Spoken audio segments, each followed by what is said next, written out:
I just think, clothes are there so that we don't feel cold. I don't want to express myself through clothes, really. So I'm just one of these people. So. Damn. Is that going to be put on a YouTube short or something?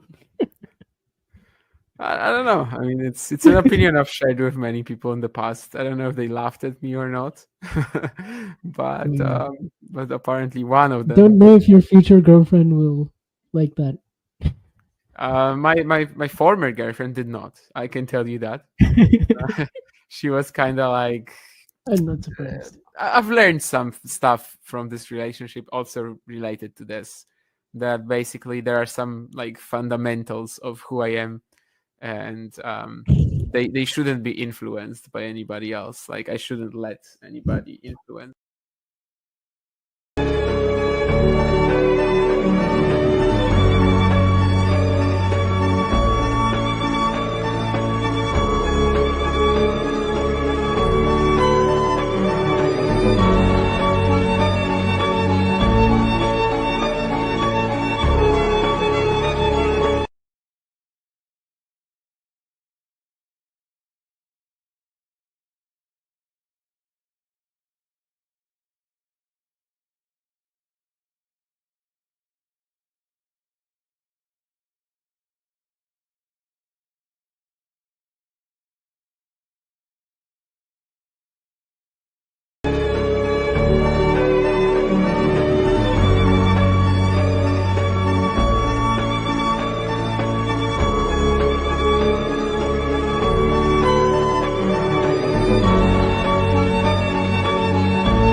Ready? Play. Hi, Eddie and I are going to talk about the upcoming match between Ben Shelton and Coleman Wong. First of all, Eddie, are we surprised that Coleman is in the second round in Miami? Well, I mean, he's lucky to get the wild card in the first place, right? I mean, obviously his ranking is like about 180 in the world or so, Mhm. and obviously I think he's part of the IMG family, so he gets that wild card. Yeah, and also considering his recent form, I mean, he's still only 20, but obviously when he broke on to sort of the challenger circuit, he was doing pretty well. I mean, he's reached.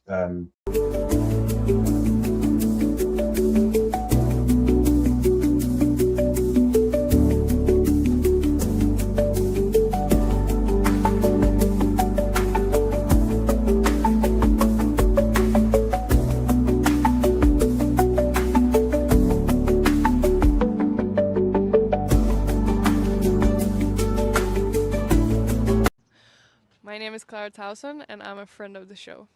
Boom. I am Francisca George, and I'm a friend of the show. Perfect. Hi, my name is Susan Leemans, and I'm a friend of the show. Boom. Yeah. My name is Zainab Sammaz, and I'm a friend of the show. Boom. Hey guys, my name is Sasha Vickery, and I'm a friend of the show. Boom. Hi, my name is Lloyd Harris, and I'm a friend of the show. Perfect. Hi, my name is Jan Faria, and I'm a friend of the show. Boom. Yes. Take one. Well done. Hi, my name is Jasmine Paolini, and I'm a friend of the show. Wow, Jasmine, you got it in one time. Ready?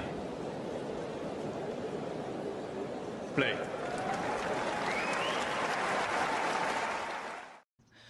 My name is Clara Towson, and I'm a friend of the show. Boom. Yo. I had it on repeat. By the way, we are witnessing a match today on maybe my favorably named court on the planet. I don't even know where they're playing. Is it Butch Buchholz? Yeah. Okay. Do you know him? Like, do you know anything about his life? I don't, to be honest. I don't, but I think he comes up every year. And I think we probably have I say we, when I say we, someone else from Talking Tennis, perhaps, where it's like, and I have Googled him for sure to find out who he was. But now, of course, course, there's a 50-50 chance in the US that he might not even be tennis related, but I'm guessing he is. No, he is tennis. He is tennis related, and I did Google him this week, but I just stopped at American tennis player. That was the Well, extent at least of he it picked for up me. a racket because, to the best of my knowledge, Louis Armstrong didn't, at least professionally. Well, not professionally, but yeah, maybe he did. Is he alive? The answer is yes, he is actually. He's 84. Oh, wow. Yeah. He sounds like a sort of, Florida guy, probably with certain. This is what he sounds like. Sounds like No, I a mean big. he won 3 Grand Slams in the juniors, but Okay. then in the pros, I mean he won the US Open in 1962, but that's not, that's in the pro era. That's not an actual Grand Slam. So Yeah. he was one of these guys who was playing that. And yeah, then after that, when the Open era started, he still had a couple of quarterfinals. He's got a pretty big reputation then. Talking of reputations, what is Cina's reputation? He's rocking the red and white number, which I quite like. It sort of reminds me of Man United. The Man United in Europe, we always wore 2 for some minutes. reason. We always wore white socks in Europe. Sorry, say again. No, I was just saying 2 minutes. Oh, 2 minutes. Yeah. It's actually getting longer because I think probably when I still had hope 2 years ago, it might have been 90 seconds or even less. But now we're like, yeah, now it's a little I was actually talking to my friend recently, and he said something like, Jesus Christ. He's a Chelsea fan, and he's like, Jesus Christ, Chelsea is doing so poorly now. And I just said, I mean, it could have been worse. You could have been a United fan. And I mean, I see raised people his spirits. tweeting nowadays that it sort of changes our perspective on Mourinho and Van Gaal and Ole Gunnar Solskjaer and a few others in the. By the way, Cina got to love 30 here. But yeah, we get the drift. Well, anyway, now we've done Man United tick, we can maybe revert to the tennis. Yeah, am I saying it right? Is it Cina? Yeah, it is Cina. Yes. Yeah. That is the pronunciation. That probably also caused you to write that horrible joke to me on WhatsApp. Oh, you did get the joke. Yeah, I did get it. In tennis, they are not banned. That's what I said. Since obviously Chinese players are playing. Oh, I see. Right. Yeah. But yeah. It was rough. Just got a phone call. I'll be back in a second. Okay, of course. Yeah. In the meantime, I'll maybe answer the question that John posed just a minute earlier about Cina's reputation. I mean, his reputation is that of one of the strongest players from his birth year so far. 2007, he was the first player to make a challenger final. That was actually last week in not Heraklion. Heraklion is also on Crete, but that was Chersonissos, of course.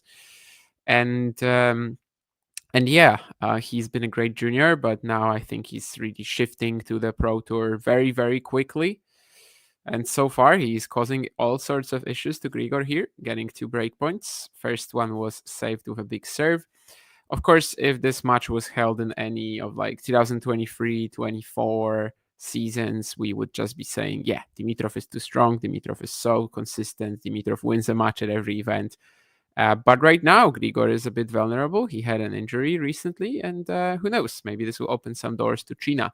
Cina in the opening round, he defeated Francisco Comesaña. Was a decent match for sure, but Comesaña, to be honest, was not really pushing him all that much of the baseline, and Cina could really just play his game. There was nothing that was really, there was really nothing that was stopping him from enjoying himself and just looking pretty chill on the court, which I think was a big mistake from Comesaña. But in the end, it actually got quite nervy because he missed a match point at 5-2 in the second set, and then he got broken to love. The nerves were there. He also started cramping. There was a physio visit, and Comesaña kind of just allowed him to take that second set tiebreak way too easily, considering that you could see that Cina is super tired. But well, that was the win there, and let's see how he handles Grigor. Of course, 2 breakpoints have come and gone at the expense of the Bulgarian's big serving.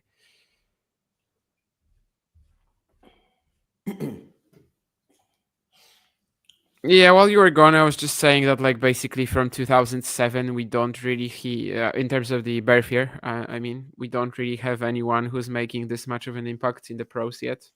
Okay.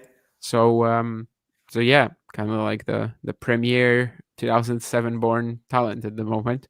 He was in a challenger final last week as the first player from his birth year. Didn't win it, but still. If I Pretty had to much compare him last to a night. player, I might know who would you choose, Matthew. I actually have a very good answer to this question, and I think he's at a very similar stage of his development like Nardi was at that Okay. point of his career, like a few years back. There's similar kind of like smoothness to their attacking game, similar, let's say, natural shot making ability. But obviously, at some point, like the weight of shot for Luka just stopped being enough. Like right now, it just looks so underpowered on the main tour. And I guess that's kind of the hope that Cina might one up him in this category. But I do see a lot of Nardi in him, actually. When I was doing some thumbnails today, I was sort of, getting confused between first, second, and third rounds because obviously we've got the women at the third round stage. In fact, I'm going to check I got the thumbnails right, just in terms of the rounds. Yeah, third round for the women today. And Yeah, we're exactly. finishing Third the round for the second women, second round for the men. But of course, it's the first match for a lot of the, the seeds, of course, on the for men's half the side. players, essentially. Yeah. And then as I was writing it, actually, I think it was probably for not the thumbnail. It was actually, I think it probably was the thumbnail for this match. I was thinking, oh, so Cina's won a match. Yep. And I then had to go back. I know you've highlighted it, so we won't go into the details too much. But is Comasagna on a hardcore a scalp? It's still a scalp, right? For Cina, yes. I mean, it's his ATP Tour debut. He didn't even play, never played Rome qualies or anything like that. So obviously for him it is. Obviously it is a scalp. It's a top 100 player, and it's not something that he's faced before. But yeah, Comasagna, I do think he can play much better than he did on the day. Serve was not doing any damage off the ground. He was not really troubling Cina whatsoever. And we've seen him, of course, Comasagna, I don't know, make the third round at the US Open.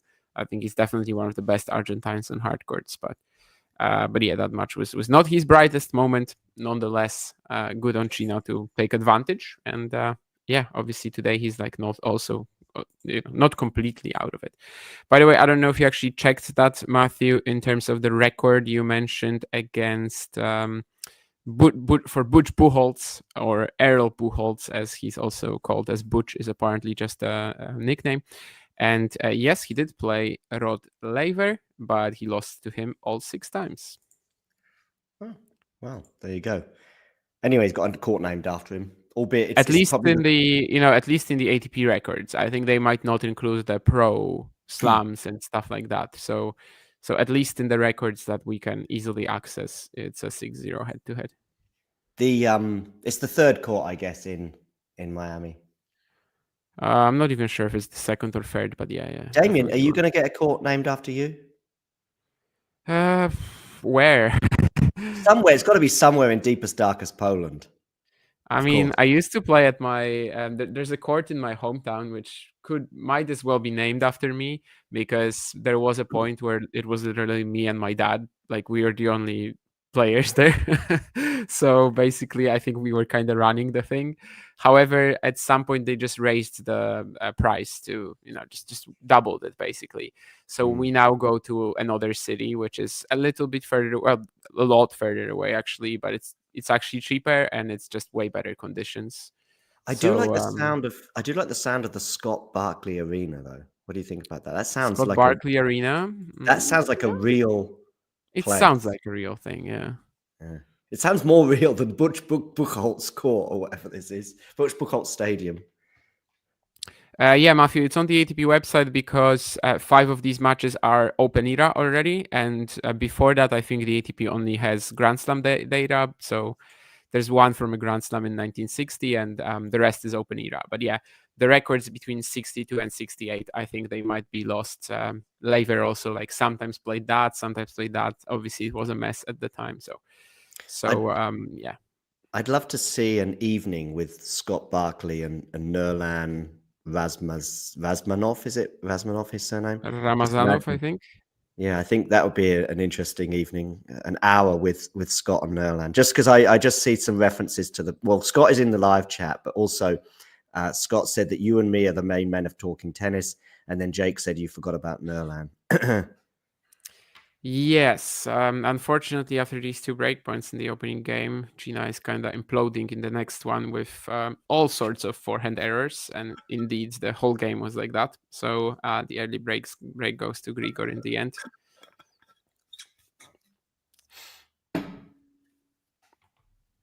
That was a game to love, and yeah, just missed basically every forehand possible. Well. Seems quite windy in Miami today, but he should be well used to that. I mean, he played in Chersonissos last week.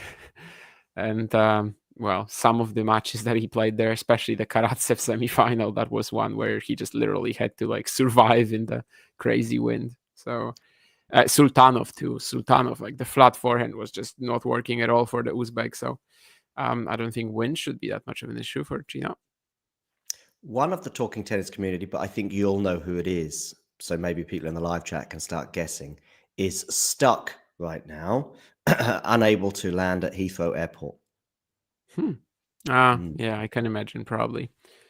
There was some info on the WhatsApp group yesterday that might point me towards the answer. Yes, I think it did, yeah. Is it because of some weather conditions or? Oh, you don't know. Heathrow is closed for at least today, but maybe beyond because of a nearby fire. To the best of my knowledge, like it's not been like fatalities or anything, but yeah, that sort of broke about in every respect about 4 or 5 o'clock this morning. So what happens then? Like, will they be just circling the air? They might go to another airport, right? Some lucky people, although they probably didn't feel lucky at the time, got rerouted to nearby airports. Now, of course, if you get rerouted to Gatwick, it's no big deal. But some got rerouted to Ireland, and some even, I think, returned back to base. Let's go back to base. Yeah, this is horrible if it happens on a plane. I mean, thankfully, I have never had a situation like this, but I remember being on a flight, and basically they just said something like, people who are flying to Prague next, the next flight for you is going to be like 9 in the morning, and it was the evening the previous day. And I just thought, oh my, is this what's coming to me? But no, I was flying to Gdańsk, and mine was okay, but yeah, I can imagine that being a horrible thing. Although London has like what, 4 or 5 airports. So yeah, 5, I think actually. Yeah, London City, which is generally where you see the private planes, the private jets of the tennis players. Bringing it back to tennis, you see them generally land at London City either for ATP Tour finals or or Laver Cup if it's in London. That's the one I missed because I was like, I know 4, so probably there's like 5. There's a city airport which is, depending on where you go in London, is still no good to you for 3/4 of the city, but it's in East London and the London, what's it called? The arena where they had the ATP Tour finals. O2. O2 Arena, yeah, although it could have been renamed since then. It changed names from time to time. But yeah, the O2 Arena is in that sort of neighborhood, so to speak. So whenever you saw Novak, Rafa, or Roger sort of land, they're the ones that tended to have the private jets back in the sort of late teens, maybe even 2020 sort of time. And around the time of the Laver Cup in 2022, which I think was also at the O2 Arena. Anyway, that serves East London. But serving right now is Grigor Dimitrov. Jamie Delgado. How long's he been in the coach of Dimitrov? Not sure. Probably ever since he stopped being with Mari. I don't know. No, he was with Shapovalov, wasn't he, for a while? Oh, yeah, right. Shapovalov as well. Yeah, sure. That's a horrible... I'm a point or two behind you, but that was a horrible forehand from Cina just then. Okay. You're going to see one that's a little bit better. But yeah, that was more or less how he lost the second game. And yeah, hopefully it's not going to be just like a few flashes here or there, but you are probably about to witness a pretty good inside-out, inside-in combination from him. I would assume, at least. Unless you're like 5 points behind.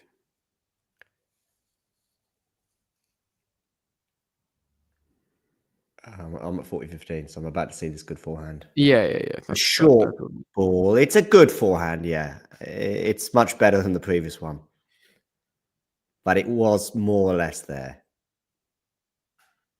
to be hit and win the point from. Yeah, so far that's kind of what we've got from Cina. The opening game was probably his best one, and he did create 2 breakpoint opportunities there. Couldn't retake them with the big serving of Dimitrov, and it's not the perfect start for the 17-year-old, soon to be 18. 10 days, I think. The 30th of March is his birthday. Obviously, would be pretty damn amazing if he was still in the event by then. I also think it's not possible, but. Talking But, you know. of teenagers, I Mhm. find, I think you'll probably share the same opinion, but I'm curious to know the conversation and the rhetoric around Mira Andreeva and João Fonseca. In that, I think Andrei was probably about a year younger, is she, or maybe about You the mean same? comparing like their achievements and people Yeah, being and going, why is frustrated it that we're going crazy about Zhao and not I about Mira? Because mean, Mira is the real sort of sensation. It's just because Mira is a year or so ahead. She's, you know, she's a potential Grand Slam winner, which, you know, arguably Zhao is too, but she's a potential Grand Slam winner this year. And we're not, it's just a different, we're talking about Zhao, I hope, in a sort of similar vein to how we were talking about Mira 18 months ago, potentially. yeah, I mean, did you, you know, to people who are like frustrated by that, the only thing I can say is like, did you go to school? Because it's literally just biology that women, you know, their bodies mature a bit earlier, and physically, it's just impossible for men to achieve what Mira is doing at her age. In this landscape of tennis, in like the current era, of course, earlier we had Boris Becker, Michael Chang, and the likes. But yeah, I mean, it's just not really possible from like a biology standpoint. And obviously, the kind of like the ages at which something is impressive are very different. And we see this especially as a difference maker in junior tennis. Because in junior tennis on the men's side, like most of the time, yeah, these guys are actually going to be like the ones that are ahead of the rest of their generation, the ones that are ahead of the field. But in seniors, they wouldn't be doing well yet. Whereas on the women's side, like the players who are winning the junior slams, not always, of course, I'm not saying everybody. Mira Andreeva was in a final of a junior slam, but that was at 15. Like if you're 17 or especially 18 and you're still playing the junior slams, that probably means that you're actually not developing that well. Because yeah, it's just different. Maybe it should be different ages. Like maybe women's junior tennis should be until 17 and men's should be until 18. That's an interesting I mean, idea. we've I've never had thought of that. We've had 15-year-olds, I think, on the women's side, certainly 16. I'm thinking of Martina Hingis. She must have been mega young when she was basically Yeah. threatening to win Grand Slams. I mean, the Williams sisters as well. Of course, that's again 25, even more years ago. So that has changed, I guess, a little, but still, I mean, to do what Mira Andreeva is doing at her age for a man, it's virtually impossible. So Sellers too, as Lau points out. So yeah, so that's why that's why there's that difference basically between between what we have here. Just a couple of things. Oh yeah, Capriati as well, and there'll be many more. But yes, we get the idea. Keep them coming. Yeah, there was a couple of things from the live chat. Certainly one I can remember right now that I want to bring up. Oh, that's right. It was Jake's excitement over Casper Ruud against Mirmir Kecmanovic. It feels like 2023, almost exactly 2 years ago, because it would have been Estoril all over again. And it was Matthew who says it should be a cracker, by the way. I like that match, and I like that matchup, and I like Kecmanovic more than Damien does. I mean, it is a good match in the sense that we have a high seed against someone who's probably going to cause major issues for him. But I think Kecmanovic might win. I don't really get the excitement in terms of viewing it actually, because the way the games match up, I just don't see it. That's nuts, by the way. Look at that. 8 Grand Slam titles at 18 for Sellers. Yeah. Or Maureen Connolly, who had a horse riding accident, and she just ended her career at about 19, then died when she was like 20, and she had 9 Grand Slams. So yeah, I mean, things like that were possible. Right now, it's tougher, but it's still technically achievable on the women's side. By the way, Jake, to your question, any matches challenges worth watching over today? I mean, we're only talking about Zadar and Murcia so far, of course. I think from Zadar, yeah, the third set of Kovalik Dalavale is just such a good mess that maybe you can try catching that. Otherwise, probably not so much. Maybe Fatic Royer, actually, despite the two-setter. Fatic was really causing all sorts of issues there. And clearly the one that's happening right now, Fujovic and Taberner. I mean, that's another like a 3.5 hour battle that is still in the deciding set breaker. So yeah, I think these are Anyone else? and That of was a course I lovely can't say it. backhand down the line there from Grigor, classic Grigor Dimitrov. Anyone else notice that Scott Barkley and Nerlan are never present at the same time? Well, they kind of are now, right? No, so that's what I'm saying. Scott's gone, and now Nerlan's here. It's like a Superman sort of thing. Who's Scott? If they were Superman, who is Superman, and who is Clark Kent? I'm going Scott for Clark Kent. Sorry, because you want to be Superman, right? And I don't really want to bestow that upon Nerlan, but yeah. Clark Kent, has a decent life as well. Girlfriend, job, paper, which, Scott, according to his bio, he's a failed journalist. So maybe he'd like that. Look at Nerlan, by the way. Look, this is how important Nerlan is. Scott, not only does he not know who Scott is, he doesn't even know how to spell his surname. Yeah, he's just pretending. Well, once more, we have some good highlights from Cina with the cross-court winner, but that's not enough to claim the game. Although, obviously, in the meantime, he did hold. Oh, and we have Scott and Nurlan right now. In terms of your question, Ozan, I mean, these are very different names you're pointing out. So I think the ETC is because like Dimitrov and Monfils and Wawrinka, like especially Dimitrov and Wawrinka, that's not the same age at all. But personally, my idea in general is that like as long as you're in the top 100, there's really no point quitting. But when you stop making slams directly, that's maybe when you should try, consider other options.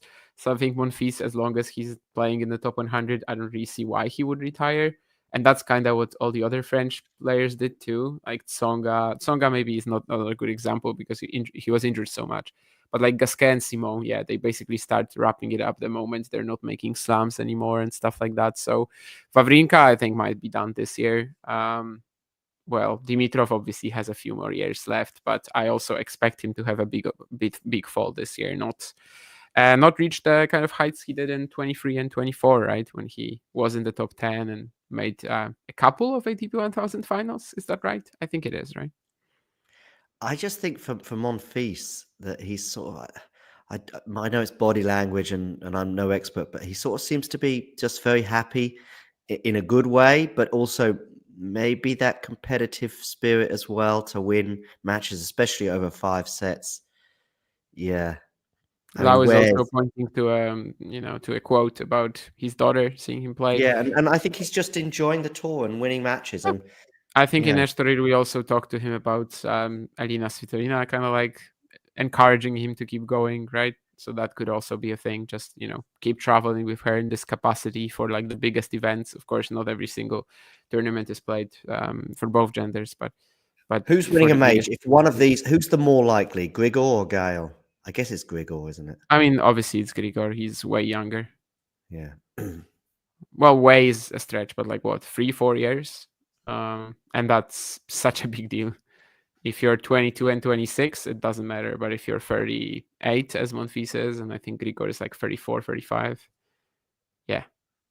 But even if you put a 2-year frame on it, I mean, it doesn't matter. Like the chance for Monfils to win a slam is literal 0 right now, whereas Dimitrov. We could have told him that or he basically told us that in a way. I think he knows that. I mean, just playing 7 best of 5 set matches from a physical standpoint, like I don't know what sort of draw it would have to be. Maybe if he played Federico Cina in the final and then Francisco Comesania in the semis. Gombon, what's the one that I always laugh about? That Nando, who Carlos put up once during a chat about Nanda. Yeah, exactly, in the semis. And also en route, who's the young Blanche? Yeah, Darwin. Mm-hmm. Darwin Blanche. Yeah. And his toughest opponent en route was Jaime Faria. Yeah, maybe. Instead of Darwin Blanche, he might have to land one of the other Blanches, though. That's a nice forehand volleying from Cina. What's Not the giving up. easiest slam run you can remember to like? Easiest slam run? I mean, Nadal 2017 US Open. Yeah, that's a good candidate. Raducanu? Yeah, Raducanu has Benčić in it, which I guess is better than the Rafa one, but actually Rafa had Del Potro, didn't he? And so I know Del Potro's ranking wasn't that high, but it's still Del Potro. But that's a good candidate, yeah, for sure. There's probably something from like the early teens with Federer, like 2006 Australia, maybe. Despite Nerland's lack of discipline in so many respects, I think he has quite a disciplined sort of sleep schedule. I think he's sort of, I'm going to bed at 11 o'clock tonight and I'm waking up at 7 o'clock in the morning. And if my favorite tennis match is on during that period, I am very unhappy with the organizers. Just from his latest comment in the chat. Possibly. I think he's also 1 hour further away from us, so it could be one or two. Tough. Just one, is it, Istanbul? That was a guess, but I think so. Maybe it's 2. Is it true you could not sleep out of excitement about Mira's match today and you almost thought about suing WTA for delaying her match this match? Well, first of all, I don't know who Mira Andreeva is playing, so that kind of answers your question, Nurlan. I really have no idea. I have to check now. I know who Victoria Mboko is playing. That's a match I want to watch. Kudermetova? Really? I mean, no. Okay, I was not that excited. Yeah, I don't think Monfils is winning Roland Garros if this is the route. He's not, but that's about as easy as it gets, right? I mean, Lerner on clay, we'll see how he's gonna be adapting, I guess. Menchik, yeah, sure, but like Fonseca, especially. Lerner on clay, Yeah, I don't think he's gonna be doing well, but we'll see. What's happening with Hannah Klugman? I have no idea. I haven't seen her probably since the US Open. So let's see if she's playing any professional events this year. She actually is playing this week for the first time. She is playing an ITF in Sabadell in Spain, and she qualified for it, defeating Pieri in 3 sets. Is that the Pieri I'm thinking of? That's actually pretty wild. So Pieri is in the top 400, and she was in the qualifying for that event. That must be a pretty big ITF then. No, actually just 35. But yeah, she's going to play, or actually no, she's probably not going to play today because it seems like it's raining in Spain. But yeah, she's playing that event and it's her first pro tournament of the season. It's very cool that we've got me opening some of these packages right now with supposedly Scott Barkley in the chat, because it's just a coincidence, but I'm actually opening something. I didn't even expect this, a bottle of conditioner. And Scott remarks upon my hair just about every time he comes on. So there we go, Scott. That's my conditioner. And Ozan, I didn't react to this because that's very possible. No, I mean, it's not. Hamad still hasn't won a best of 5 match, but not counting the next gen finals. What about him on clay as well? He's another one on clay that's... Oh, he's fine. He's absolutely fine. Is he? Yeah, especially faster, but he's made Gstaad semis. He's won Mauthausen before. He's won Ludenscheid. So Madrid run is on the horizon, you think, maybe? Oh yeah, could be. Yeah, for sure. Altitude clay is one of his best conditions for sure. Yeah, still hasn't won a Grand Slam match though. And it's a 6-1 set for Dimitrov. Yeah, I mean, we've seen flashes from Cina. It's a shame he didn't convert these 2 breakpoints in the first game, because maybe that's like where, it allows him to just get into the match a little bit more. But we'll see. Of course, this was like a 30-minute set, which is not really a good foreshadowing of what's to come from the perspective of the youngster. But, well, we'll see. Maybe if this match is this short, we can... we'll see. Kecmanovic, by the way, an early break up on Ruud. Well, not really that early, 4-3. Felix is up a break on Tristan Skulkate. We've got Musetti and Alice in a pretty deep stage already of the first set, and there are 2 women's singles matches going on right now as well. Kalinskaya has won the first set over Uchima 6-1, so they're even faster than Dimitrov and Cina. And Schneider-Blinkova is another match, which actually the lower-ranked Russian is winning 5-3 for the time being. Okay, I've just had an email Mhm. regarding an upcoming book. I didn't even know this was in the pipeline. Normally, I would know about this, but I didn't know about this one. So there's a book going to be published on the 15th of May, tennis book, and this is from a publicist. In fact, it's from the publisher itself. Basically, just seeing if I would be interested in some interviews or serialized extracts. But what I want to do is, you don't know, and nor do our audience, who is the, let's say, author of this book. But I'm going to try and give you some clues. So it begins, the first two words in the email. So apart from hello, the first words are tennis icon. Okay. I'm obviously going to have to miss out large parts because it'll give away who this book is penned by. Would I be interested in covering the book? Profile interviews and serialized extracts are available. I'm sure he needs little introduction. So this is as soon as you know, just interrupt me, yeah? Or as soon as you got a guess. I mean, the only tennis book that I know is coming, and well, I'm aware of it, is that Nadal biography by Christopher Clary. Oh right, yes, I was aware of that one. Yeah. But like, I'm not saying that's my guess, but that's the I mean, only one I'm aware of. It's okay. You can. It's kind of fun if you sort of have a guess at this point, and it's that one. No, but just keep interrupting me as soon as someone comes to your mind. Anyway, needs a little introduction. Incredibly poignant with quotes with some leading voices and a snapshot of some of his greatest successes below. This individual, now I think this is going to be the biggest clue so far, without a doubt. This individual has an incredible ability to bring out the best in you. I'm not going to tell you who said that because it will tell you who probably it is. Wait, what? But like, that's a quote about the person that the book is about? Yeah, so it's someone else. So it's like a coach or something. Could be. Might be. Could be Tim Henry, who is a sort of... No. It's not gonna be. Yeah, fair guess from Ozan. Could be like someone. Darren Cahill is retiring from coaching, right? So it could be him too. I don't know.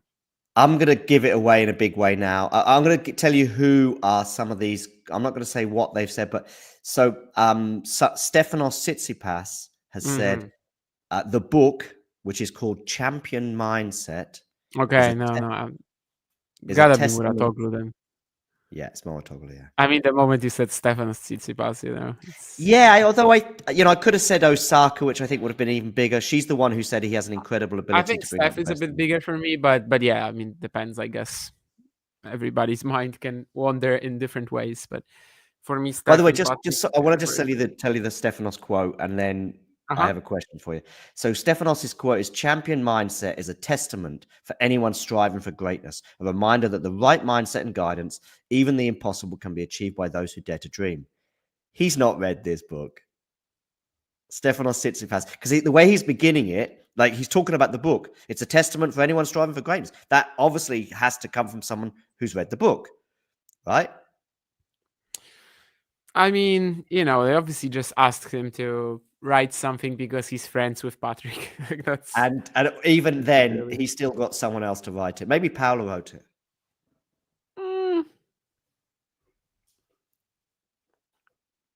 Scott here, very happy with a very complimentary. Mind you, Lau does come up with some gems. There was something last week that Lau brought to your attention, and it was, I can't remember what it was. Yeah, there was some info he gave us, I think, when we were seeing it. Do we know it's a he? Oh yeah, I'm guessing it's a he. I think it's a male name, isn't it? But unless it's some sort of abbreviation for Laura or nickname for Laura. I was assuming that it's like Lau from, Hong Kong or China or whatever. But I don't know. That's obviously we're very much guessing. Anyway, Cina is on the board in the second set, I think, a bit earlier than he was in the first. Yeah, 15th of May is what I have as a release date for the book. I think there's a lot of Paris, France. Okay. Not my guess wasn't good then. No, I don't know. I mean, a book about Patrick Muratoglu or like about his mindset. I don't know. I'm not buying that. Although recently I watched a video of Patrick Muratoglu playing tennis with Felix Mischker, and yeah, it was pretty fun. I mean, Patrick is of course not exactly in the prime of his, let's say, physical potential. I don't think he ever had a real pro career either, but he was actually hitting pretty nicely. The one-hander was fun, and yeah, he played a 10 points tiebreak with Felix. Obviously, he lost it, but it was fun to see. The publisher of the book is Hodder and Stoughton. I think they are definitely from the UK, and they are also the publisher of Alex Ferguson's second autobiography. Not my book, sadly, but Patrick has an incredibly loyal fan base online, with 1.6 million followers on Instagram and 678,000 followers on TikTok. Surprising they don't mention his Twitter following, which I guess is in the hundreds of thousands at the very least. Although it is an assumption. I mean, do you think he is that popular on Twitter? I think he'll be over 100,000.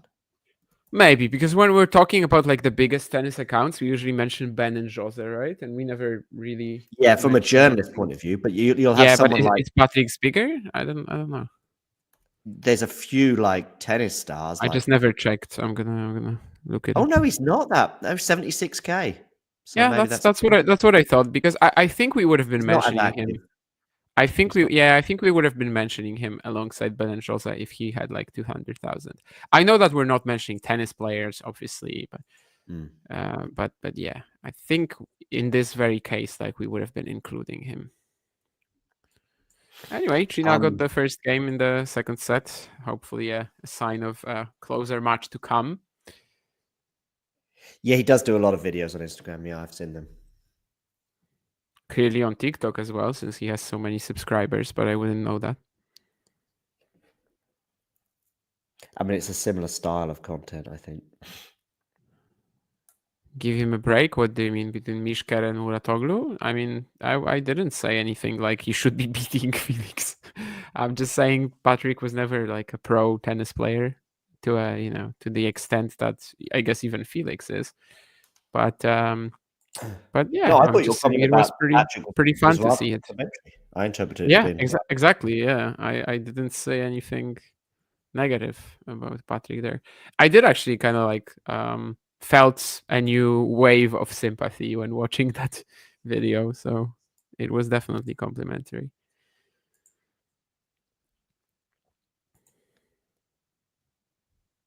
Well, Grigor might be striking back here. So far, he definitely looks pretty just, comfortable in this one.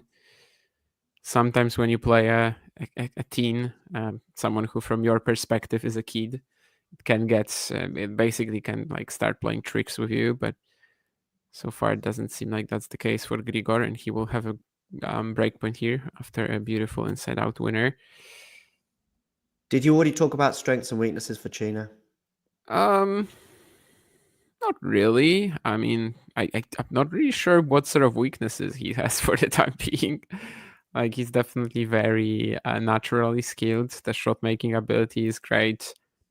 Power on the forehand is cool. Yeah, there's a definite like smoothness to his game in terms of just looking very efficient, very aesthetically pleasing, and yeah, I don't really think he has like major weaknesses for now. Cina's is he from the IMG sort of group as well? I think so. I think that's why he has a wild card here, but I haven't been able to like really look it up on the internet. I couldn't find his like Instagram. If he got away, which he did, so yeah, he must be. I mean, if he's ranked, yeah, he's ranked 441, I believe, at the moment. Yeah.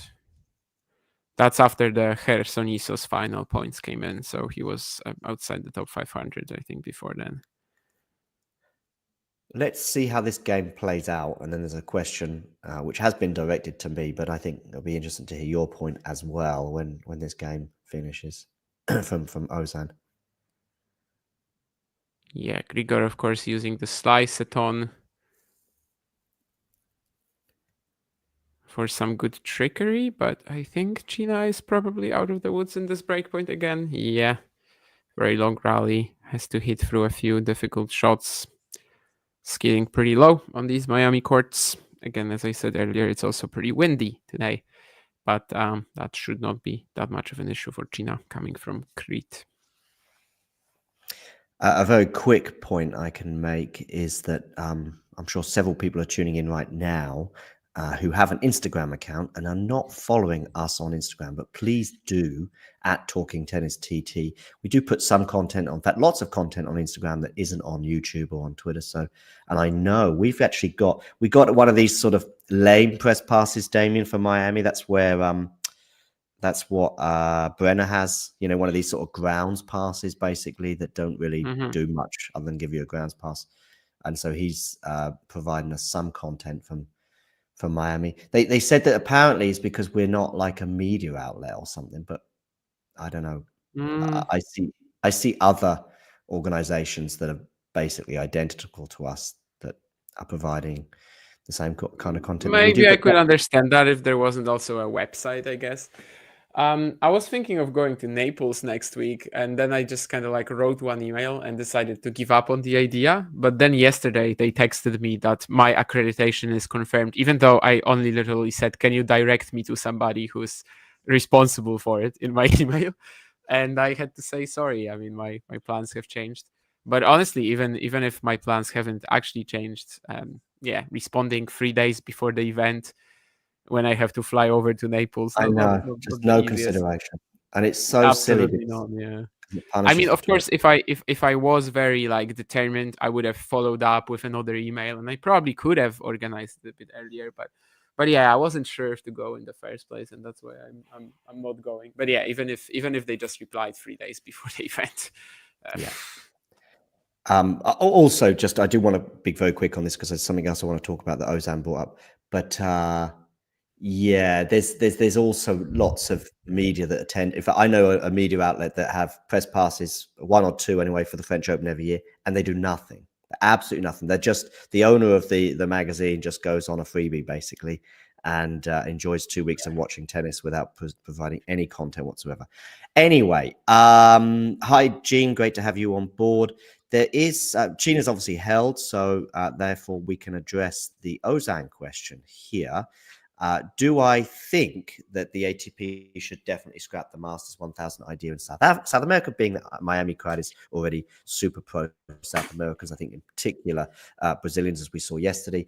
I don't know if the ATP have ever had or considered the idea. If they have, they've kept it to themselves. I think it's been pushed by the Latin American audience, but particularly Argentina is constantly pushing the 500 upgrade from the 250. And I know a lot of Argentinians, including Diego Schwartzman, sort of were very outspoken when some of the other tournaments got upgraded last year. I think Dallas being one of them.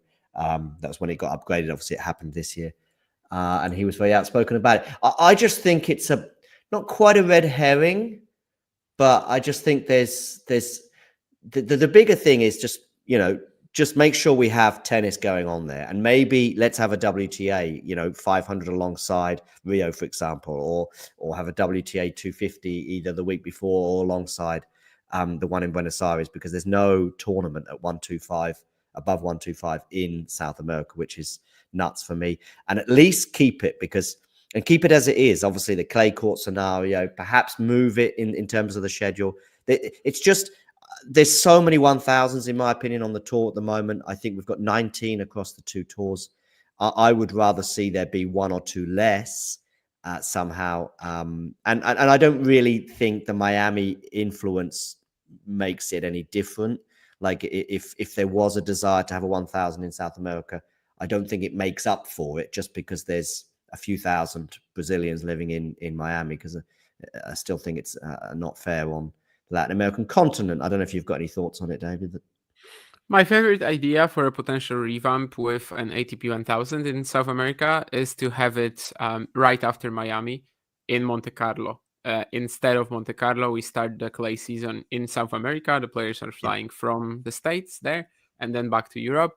But obviously, I also see the value in like preserving Monte Carlo. It's what the tour is doing, anyway, because there's a reason why it's the only non-mandatory ATP 1000. They basically didn't feel the need for the tournament at all, but they just wanted to keep it because of the tradition and the beautiful venue. So I think that's my favorite idea for it, but I understand that there are some issues with it. I mean, I'm fine with the Golden Swing as it is. I just hope it doesn't switch to like hard courts to keep that unique identity it has. If it was supposed to contain an ATP 1000, no way it's in February. It has to be some other part of the year. There's just absolutely no point in playing the Australian Open on hard courts then for so many top players to switch to clay courts and then move back to Indian Wells and Miami. I mean, yeah, it's just not how the tour should be structured. Ruud is down a set to Kecmanovic, and yeah, I pretty much called this if he does end up going out. He sort of does, especially away from clay, on the hard anyway, does go through phases of playing 2 or 3 matches pretty well, and then right now he's in a sort of a slump really, rather than a peak, and probably just looking. Right now he'd normally be thinking, oh, I want to get to Estoril, but of course, sadly this year it's gone down to or perhaps happily, as far as Dame is concerned, it's gone. It's been promoted to the challenger level. If Casper falls out of the top 10 by then he can play it. Which well, actually, I think it still could be. Damien, the fact it's the second week of Madrid. Is there a chance it might be sort of Phoenix-esque in that we might get a few gems there who go out early in Madrid? Yeah, I mean that's the entire point of it. Yeah. This year Phoenix was this year Phoenix also had a partner in Capcana, but like that's how the Challenger 175s work. Last year, of course, it was Cagliari, and 2 years ago. And for example, in Cagliari, when I was there in 23, and Estoril is the tournament subbing in for Cagliari. There was Ben Shelton, there was Ugo Humbert, there was Jere. I guess these were like the biggest names, more or less. Nishioka was about top 30 at the time, also played the event.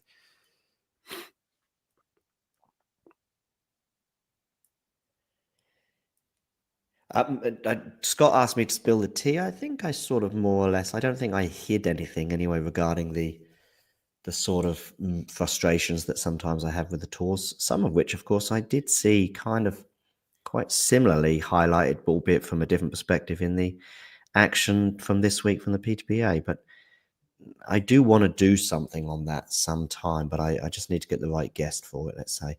So we're not ignoring that in case some people think we are. I'm very curious, and certainly on social media, we're talking about it quite a lot. On the court, Cina is threatening to go up 3-2, I should say. I'm going to dive in the shower. I'll be back just for the third set. Was just gonna say, by the way, guys, that Ruud and Kecmanovic, that was basically a 50-50 for the odds as well. I mean, yeah, Indian Wells, Giron, and that was such a bad loss. What's going on with Schneider? Yeah, not the best year for her. I think she's like, 7-7 or something like that. Some much braver, by the way, much more confident forehand hitting from Cina at this point in time. That's good for him. Maybe he can just like keep rolling with Dimitrov for a while here and then potentially cause some issues. Still a lot of time for Diana to recover in this match against Blinkova, but she's a set and a breakdown. Of course, I haven't been watching that, as you might imagine. And yeah, Ruud Kecmanovic so far, unfortunately for Casper, this Sunshine Double is looking like it's looking. Tristan Skulkate down a set to Felix. That's not too surprising, of course. Monfils Lehechka, is that today? I guess it is, yeah. I don't know, Matthew. I mean, with Lehechka, we're just basically watching that whole thing, and he looks like a guy who should be breaking the top 10, top 15 this year easily, and then he has just a lot of these random losses. He's still going to have these 3 months during the middle part of the season where he's not defending any points. But it's disappointing that he can have an event like in Doha and then suddenly everything comes to a full stop. What are my thoughts on Casper Ruud? When I went to Estoril last year, I definitely grew a bit more confident in his ability. I was not aware before then, what sort of a fantastic ball striker he was. But became a fanboy. Not really. I mean, right now I'm not even watching Casper Ruud's matches because there's like no point to. And yeah, what can I say? In terms of what he's doing right now, of course, he's defending so many points in the first half of the season. I sort of expect him to be okay on the clay anyway. But his Grand Slam winning potential, like it's never really been there, and I don't think it's improving necessarily with Sinner and Alcaraz becoming such forces, and Fonseca being there soon, maybe Rune, maybe Draper, and all these guys. Like, I don't think they're necessarily improving Ruud's chances to win a slam. I think at this point in time he's very unlikely to ever do it.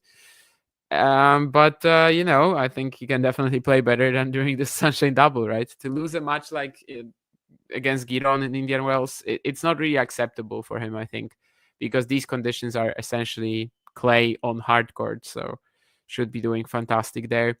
After that, it was tough to have too much confidence in him going into Miami, even though he's been a finalist at this event before in 22, of course. Kecmanovic or Kovacevic, either opponent was going to be a very difficult starter. It's kind of like Zverev, right, in Indian Wells when he had Grigor or Kecmanovic in his opener, and you knew that, well, that he will be in trouble regardless of who advances. There's no way I could write it down even from the replay. I don't even know what we're talking about, to be honest, but maybe it was something that John mentioned when he was still here. I don't know. Yes. So Dimitrov looks like he's probably going to clean up this game somewhat comfortably. On return, other than the opening game of the match, Cina has not been able to make much progress. I think he's had a nice couple of backhand cross court, just, not winners, but aggressive shots in rallies. But Grigor just neutralizes that so well with the slice. It's tough to gain an advantage this way. And it's only really when Federico gets to that inside in forehand and isn't missing it on all sorts of balls like he did in the opening set, that the match gets a little bit tighter. I think if this is really close, if this is really quick, like let's say Grigor wins the next 3 games, what we could do is just follow Ruud Kecmanovic from there, although that might also finish in straights and then that idea dies. But we'll see. We'll kind of figure it out on the fly. Anyway, for now, let's see if Cina can just keep going with Dimitrov, which, so far this second set is definitely more of what we would have expected pre-match and what I think Federico was expecting from himself as well. It's not like his ball quality is much worse here than Grigor. This is going to be a good point though for either player, and I think it's gonna be the Bulgarian in the end. Yeah, some very good athleticism from him to get that pass. Was Cina able to cover the angle on the forehand volley a bit better? Maybe. Nonetheless, he didn't do that, and the first point of the 7th game goes to Dimitrov. But yeah, that was one of the more entertaining rallies they've had today. Cina basically did everything right until arriving at the net, maybe a little late to catch that. Ooh, drop shot thrown in from Cina. Yeah, should win. Oh my. That is such a big mistake. Yeah, that was a point-winning dropper. Dimitrov just played it right back to Cina, and I don't know what Federico did. I'd like to see a replay. Did the ball just skid on the line or something like that? Because he was close to the ball and he just didn't really, I don't know. Did he misjudge it completely? We don't get a replay for that, unfortunately. But he had the court open. Just literally had to slice the ball back down the line. Not even down the line. The court was open. Grigor was so far out. So that's a costly miss. And now it looks like Dimitrov will be stepping in and taking over. He gets to 3 breakpoints.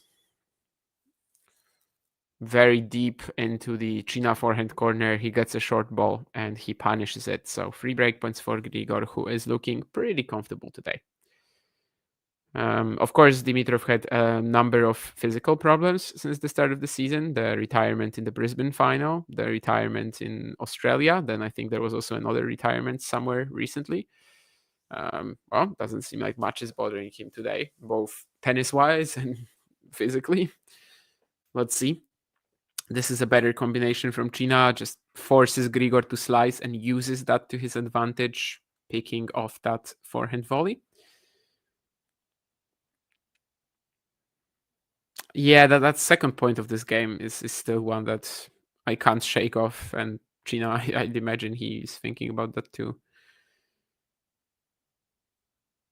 Tries to go to the net again, which clearly is the idea for him at the moment, but he's gonna break that backhand volley. Not fully comfortable there, but that's also something that he will have to learn. 6-1, 4-3. Grigor Dimitrov just 2 holes away now.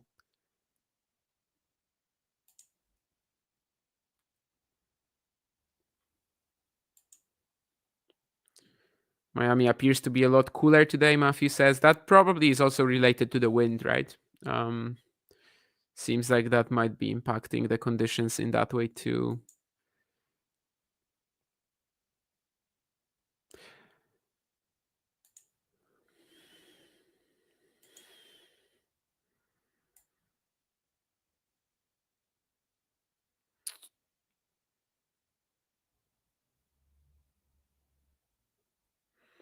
That's an interesting stat as well, that Argentina is the third country in terms of tennis practice, relative to population.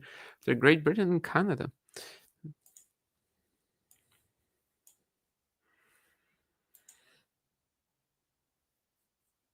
Canada, by the way, that's insane. I mean, not that they have a lot of population, and then I guess they have a lot of population like in big cities, right?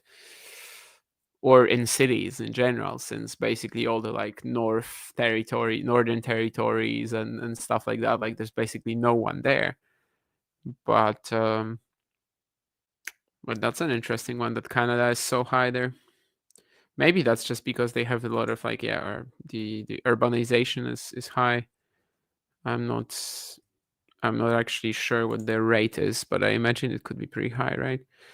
Yeah, percentage of total population in urban areas in Canada is 82%, which let me see how that compares to most of the world. Of course, for Singapore and for like Monaco, it will be 100%. But these are, well, actually, it's not that high. It's actually pretty similar to the States. Okay, never mind then. That argument is nonsense then. Even all these people scattered around the world, around the north of Canada, I guess they still count for something then. Uruguay, 96%. Interesting. I think in Poland, that's way, way, way less. We have a lot of rural communities. Yeah, 60% of the population lives in cities.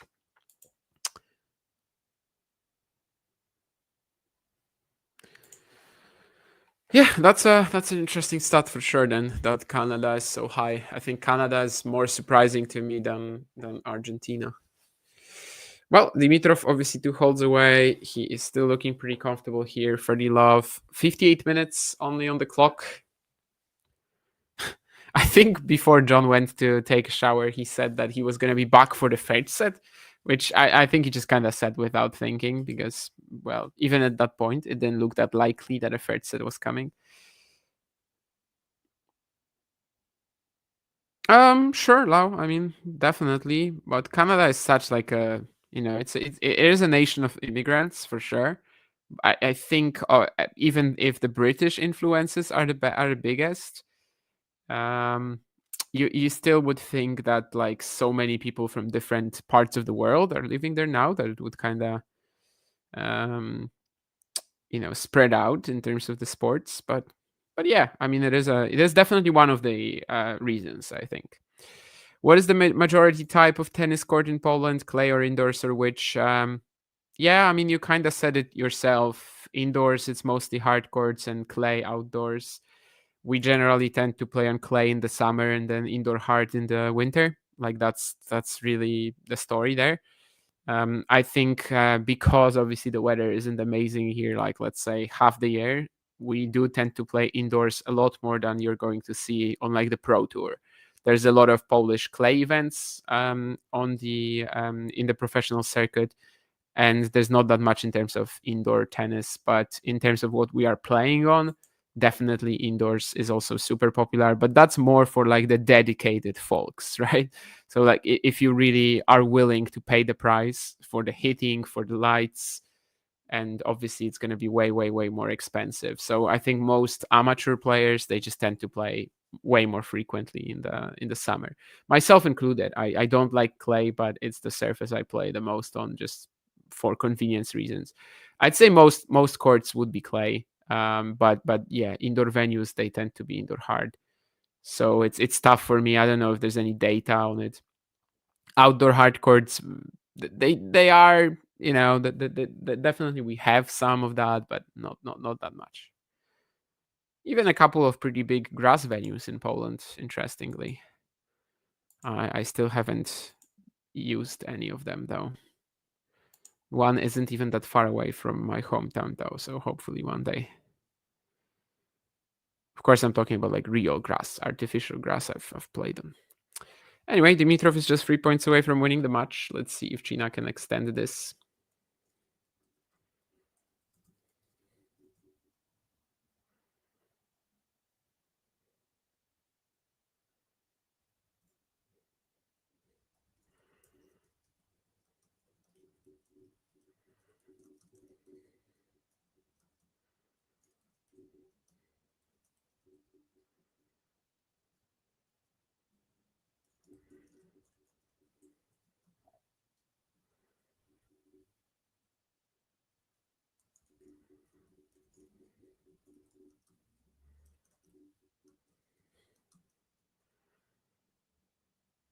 I think he just landed that on the baseline, but the recovery from Grigor is also right there. So just 2 points away now.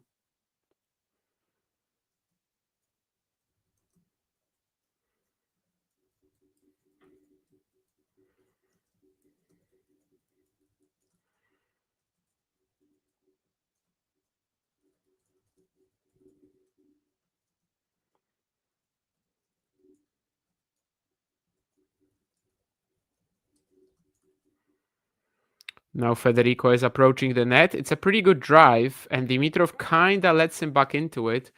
I think the Grigor definitely could have been a bit more threatening there with the direction, but Cina wasn't ready to get a second chance in this point, and it's going to be a match point now.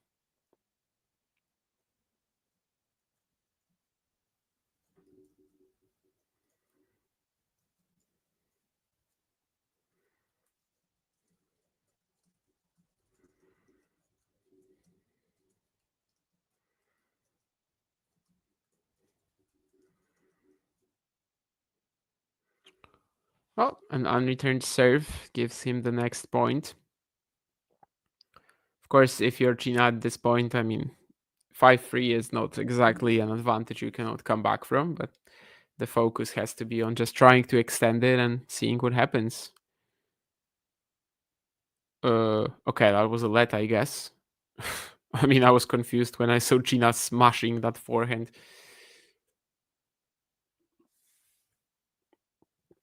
It was a let indeed. Second serve at deuce with Dimitrov still 2 points away from taking the match.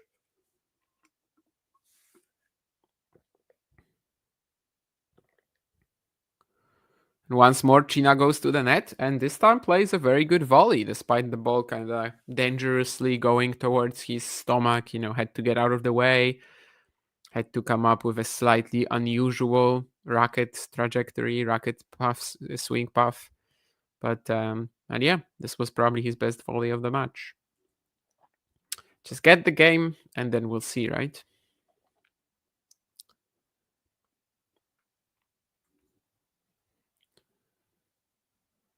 Approaching the net with a beautiful backhand, and he takes that winner. So he saved the match point. 6-1, 5-4. Let's see what Grigor can do here.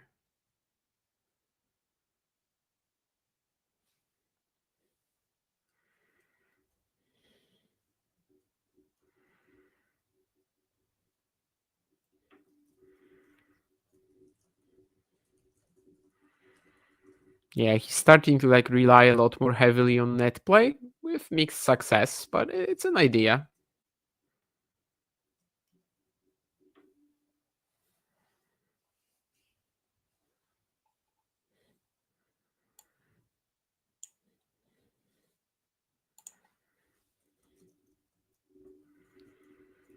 I guess, when he's just playing a rally against Grigor and the Bulgarian can throw in all of these knifing slices, some of them with side spin, especially in the windy conditions. Like, yeah, it's probably better to just try to wrap up the point a bit quicker. Try to rely more on getting on top of the net, even if it's not exactly something he's ultra confident at yet. But hopefully it will be able to, it will allow him to extend this a little bit more. I loved artificial grass. That was the court I kind of like started playing tennis on, and it played very much like grass in the sense that the bounce was low, which fits my game a ton. But I guess artificial grass can also be different from one another. I haven't played on green clay, as you might imagine. It's basically a surface that does not exist in Europe. I mean, he is playing Hijikata, so I don't think he can really lose. Medjedovic, yeah, he could have lost against. I've never been trained by anybody. It was just me and my dad playing and basically trying to figure stuff out on my own. I think I attended classes for like maybe a month in my city. They organized them when I was a kid, but like the coach was trying to teach us out of a book. Like she literally brought a book, and I think after about a month I was better than her. So we're not gonna stream Iga's match. Also, at least I'm not going to. I don't know if the channel has plans like this, but I'm not going to, at least. Franco Davin in Cina's box. Franco Davin is coaching Joao Fonseca at this event, so it's possible. Franco Davin is currently the assistant coach for Fonseca at this event, I think.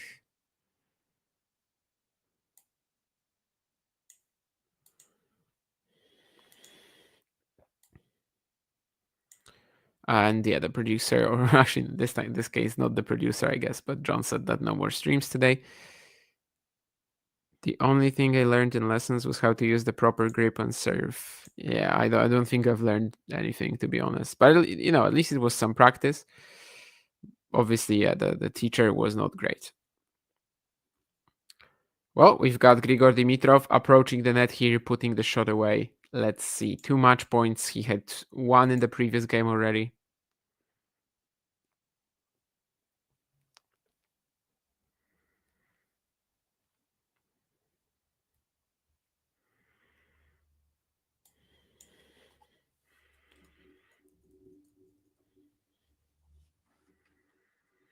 And Grigor Dimitrov puts this match away as quickly as he sort of like did the entire time, right? So yeah, let's talk about this. 6-1, 6-4 for Grigor, a little over an hour. It's not a horrible performance for Cina. Winning a match here is a big win for him at this stage, but this was comfortable. The 2 breakpoints in the opening game, they might have been like a trailer for a very competitive match, but they weren't. Of course, Grigor hit a couple of unreturned serves to save them both. Cina mostly had some good flashes. There was that beautiful, a couple of beautiful forehand winners. The backhands cross court, I think, were okay, but just like not doing enough to really get Grigor out of the point. And Grigor's athleticism, the gets he produces on the defense, the neutralizing slice in these matchups against youngsters, I think it's really a perfect remedy so much of the time. And Cina, I like how he kind of tried to combat that in the second set, relied heavily on net play. In the end, it's really what we expected, more or less, I guess. The only real question here was whether Grigor was going to be in top shape. And honestly, today he did look in top shape. I don't think he had any major issues today regarding his physicality, which is a good sign for things to come in the latter part of the season, because obviously the beginning of it was horrible. And let's see if he can also produce something more at this event. I'm actually going to check now whether Grigor is, who Grigor is playing next. I'm assuming it's not going to be a definite answer yet. Yeah, it's Kyrgios or Khachanov, actually. Okay, so I do think that it's not going to be an easy match for him either way. But if he's feeling fit, well, the chance to get to the fourth round is there. After that, it would probably be Alcaraz, which might seem like the end of the road presently.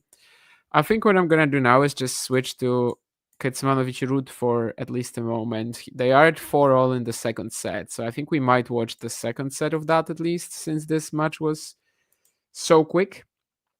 And then after that, we're going to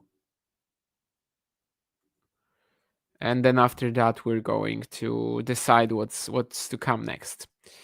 Yes, I'm staying live, definitely. Not impressed with Cina's game. Ozan, he doesn't have an overriding great quality. You remember me comparing him to Nardi? I mean, that's your answer, right? It's just kind of everything is good. He's got solid weapons. He's got the smooth attacking game.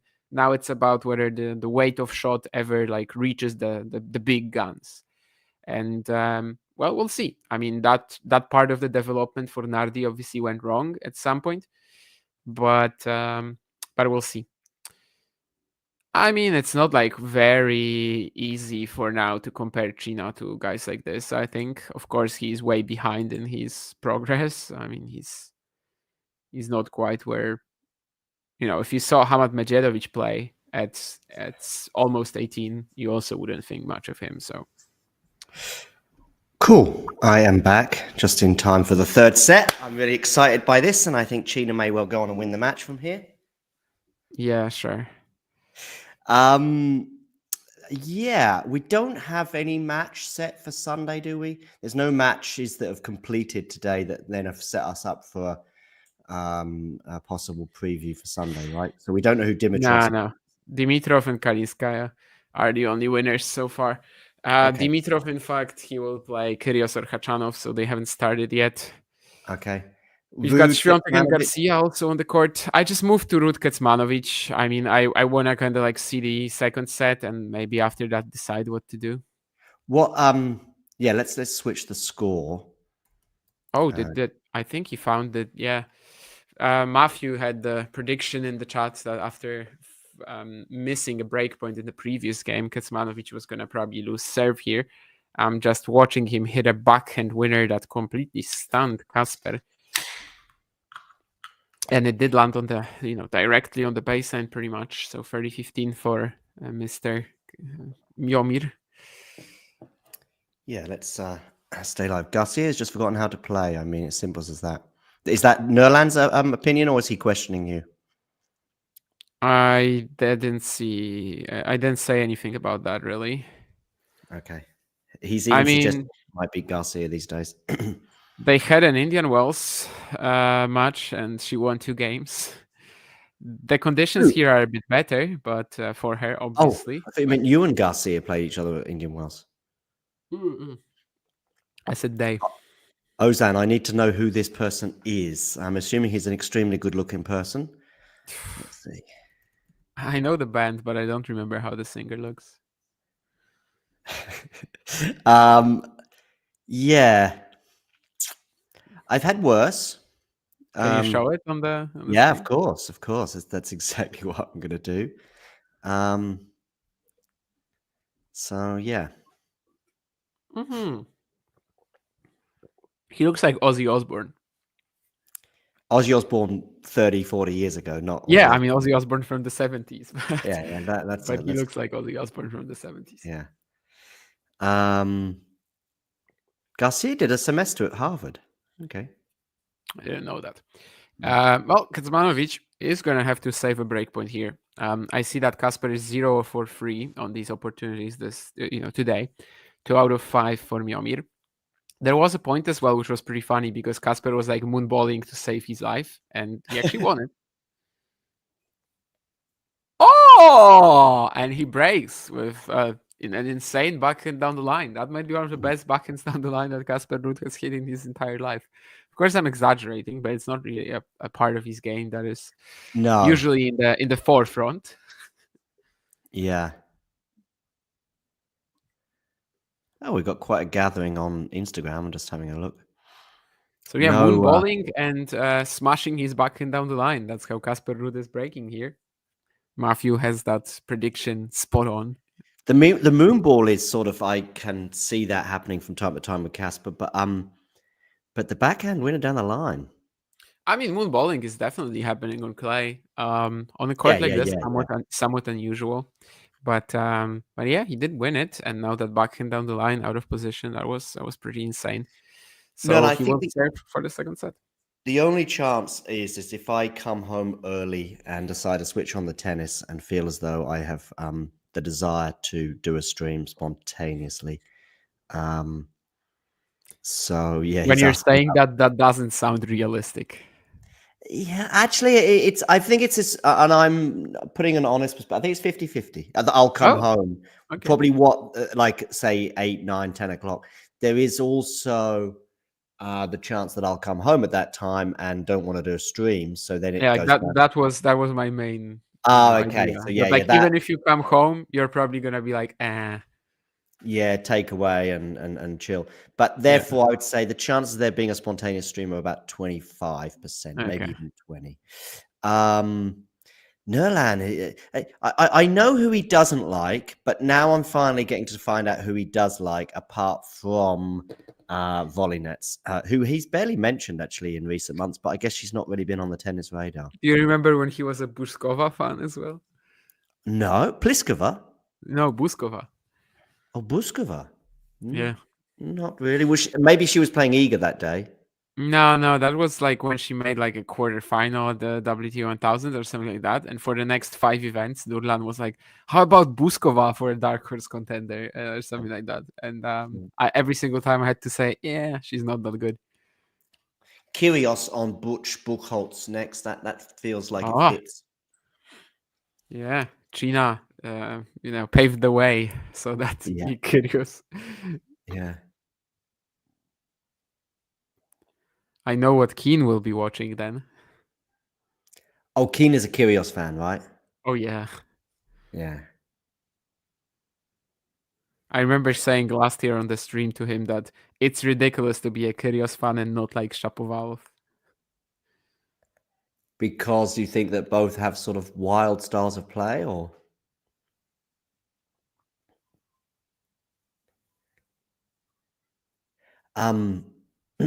I do remember him sticking up for Nick in a big way regarding his spat with Tsitsipas.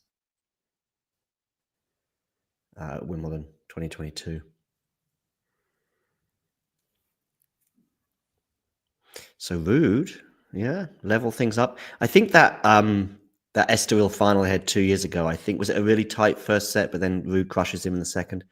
I've got 7-6, 6-love in my mind, but I could be wrong on that scoreline. In fact, I probably am wrong on that scoreline.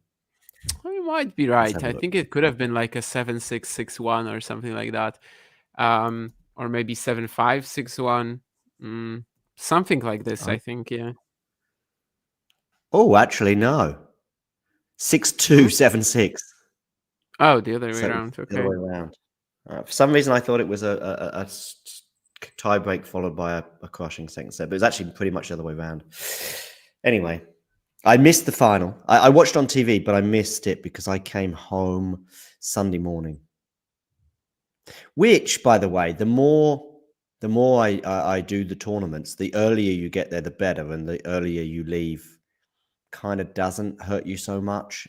Some of the best content can be in the first 24, 48 hours.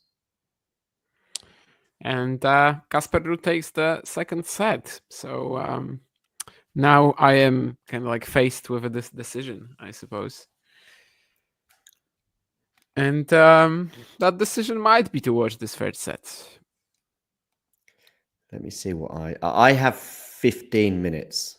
But 5-month break, by the way, Lau, that's kind of like, it's not really true, right? I mean, she played Guadalajara in September, so it's like 3 months pretty much until Australia. I also had this feeling in my mind that this was longer. But yeah, anyway, she did take a small break. No, even though some players actually on the WTA Tour, they end their seasons after Guadalajara, so it really wasn't a long break. but yeah, she did kind of switch things up. She is past 30 now. I remember her writing these tweets about like people denying her sponsorships because of her age for the first time. Definitely really? entering a different phase of her career. So I think it was a nice idea. But yeah, so far she's just struggling to regain the level. Emma Raducanu's match, I mean, that's today, no? In like what? Should be on in like an hour. I'm not sure which court that is. Probably the main one. Probably after Świątek, right? I mean, it's Raducanu against Navarro. I would imagine that's a big court right there. Where is Ghosty to say that Navarro doesn't belong on the main court or something like that? And it's actually not the main court. It's grandstand, so it's after Ruud Kecmanovic. When Ghosty Navarro gave us will be playing Raducanu. Ghosty made $100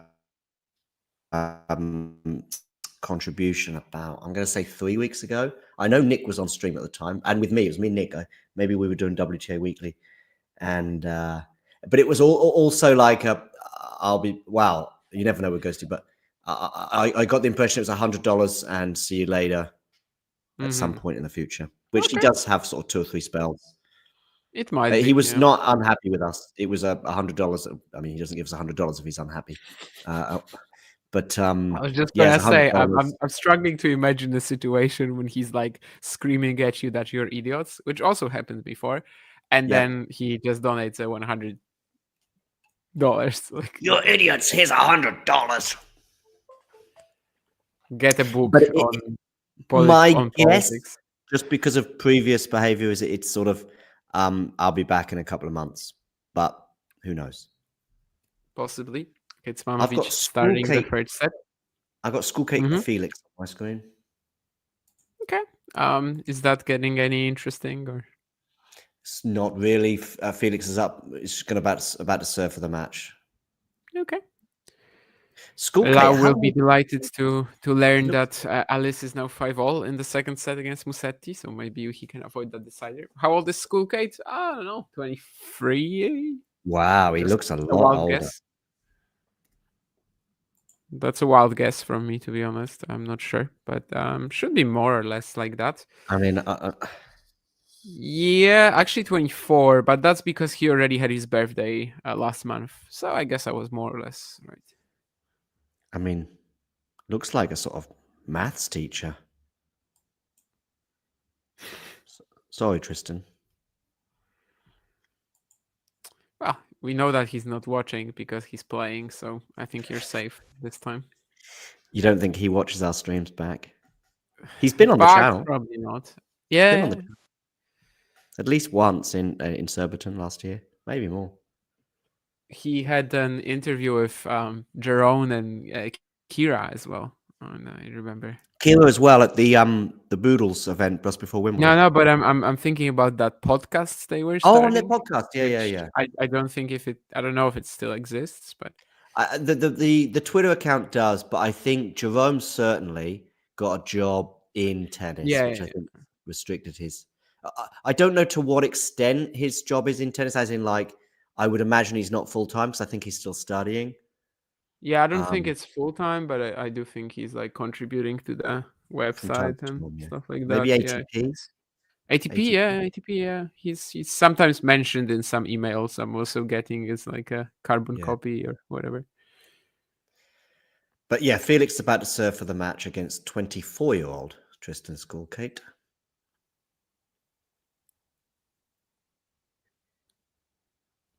Of course, we've got Vanch. I say we don't have him exactly, but Vanch is there, isn't he? Providing lots of content. That's a pretty disappointing volley, forehand there from Felix. Yeah, for the Tennis One app. We had a good 2 weeks. Yeah, he is. We had a great backhand down the line, of course, from the last set from Kasper. And now Kecmanovic finds one to get the first game on the board in the third. Viktor Troicki as well on our screens in the box of the Serbian. Raducanu and her coach, yes, have split 2 weeks. Yeah, but that was just a trial period, right? Well, possibly. I'm just always skeptical nowadays when I see this after... I've seen 2 or 3 times. the trial period between Patrick Mouratoglou and Naomi Osaka is at an end. And you think there was no mention of it being a trial period when they began. I don't know.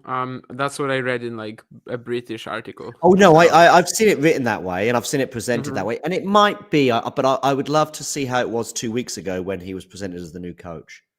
Yeah, I don't know if that was. I don't know how that was because I honestly didn't even know that he was coaching her. I mean, the Emma Raducanu carousel is maybe she should just sign up carousel, and that would be a good twist. The best example of what I'm suggesting was Rebecca and Goran. There was absolutely no way that was going to be was not mentioned. At least it was going to be a trial period. He was. I mean, that was not a trial period. No, but it was said that way when they went their separate ways. They perhaps had a trial period at the very start of their partnership, but by Australia, I think it was pretty clearly more than that. And then, of course, there was a certain misconception that Goran had. Unbeknownst to him, the situation in the team was actually different. So he pulled out. Felix here, 2 points away. Got away with a shot a moment ago that Tristan didn't punish him for, and Tristan's unable to pass him again when he possibly... that was a bit more difficult, that one. But anyway, 2 match points now for Felix.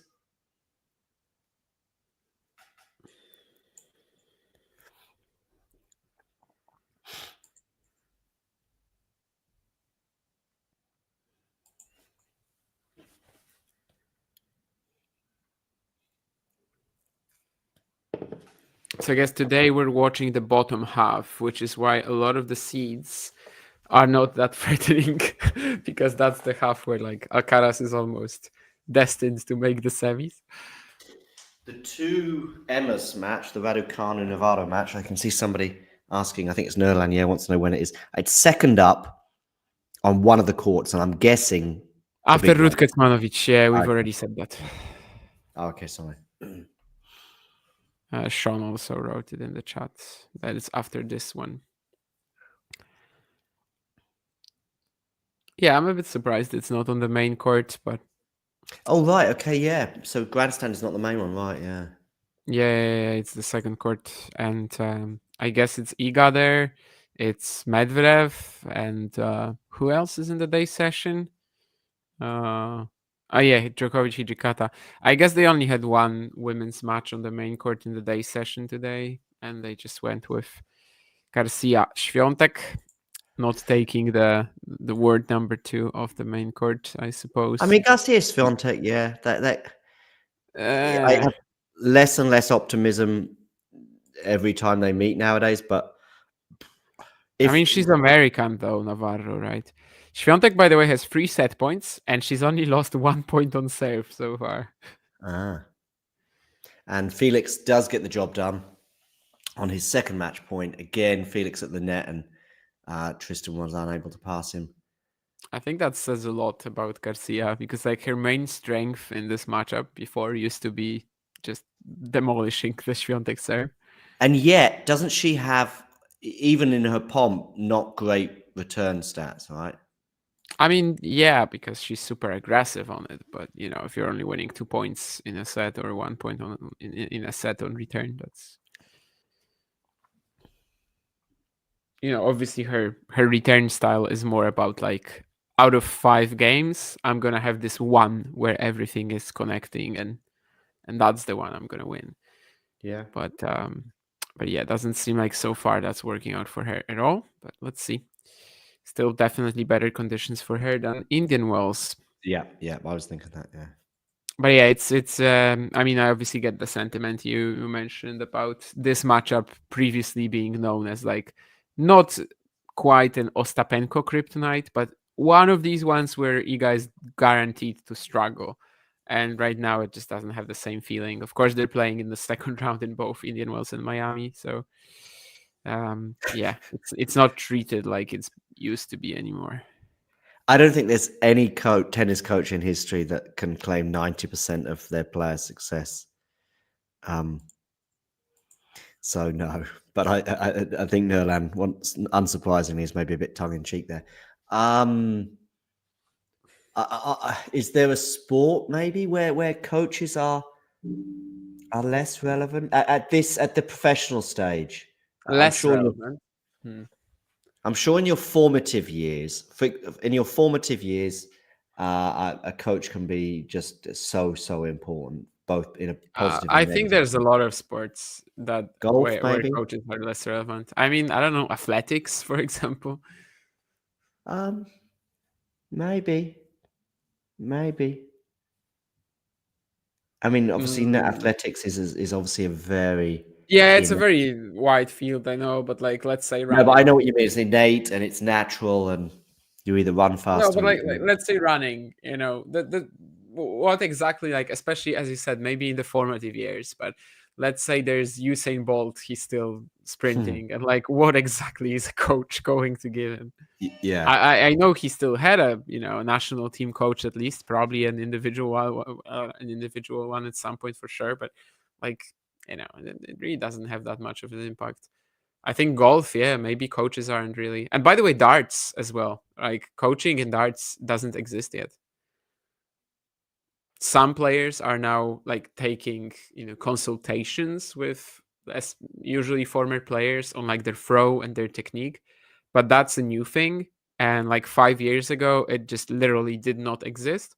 And even right now, you're not gonna find a dart player who has like a full-time coach. I guess it's similar in snooker, more or less, right? I mean, I don't think that exists yet either.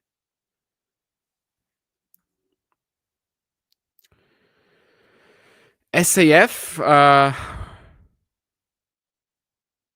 What the hell is SAF?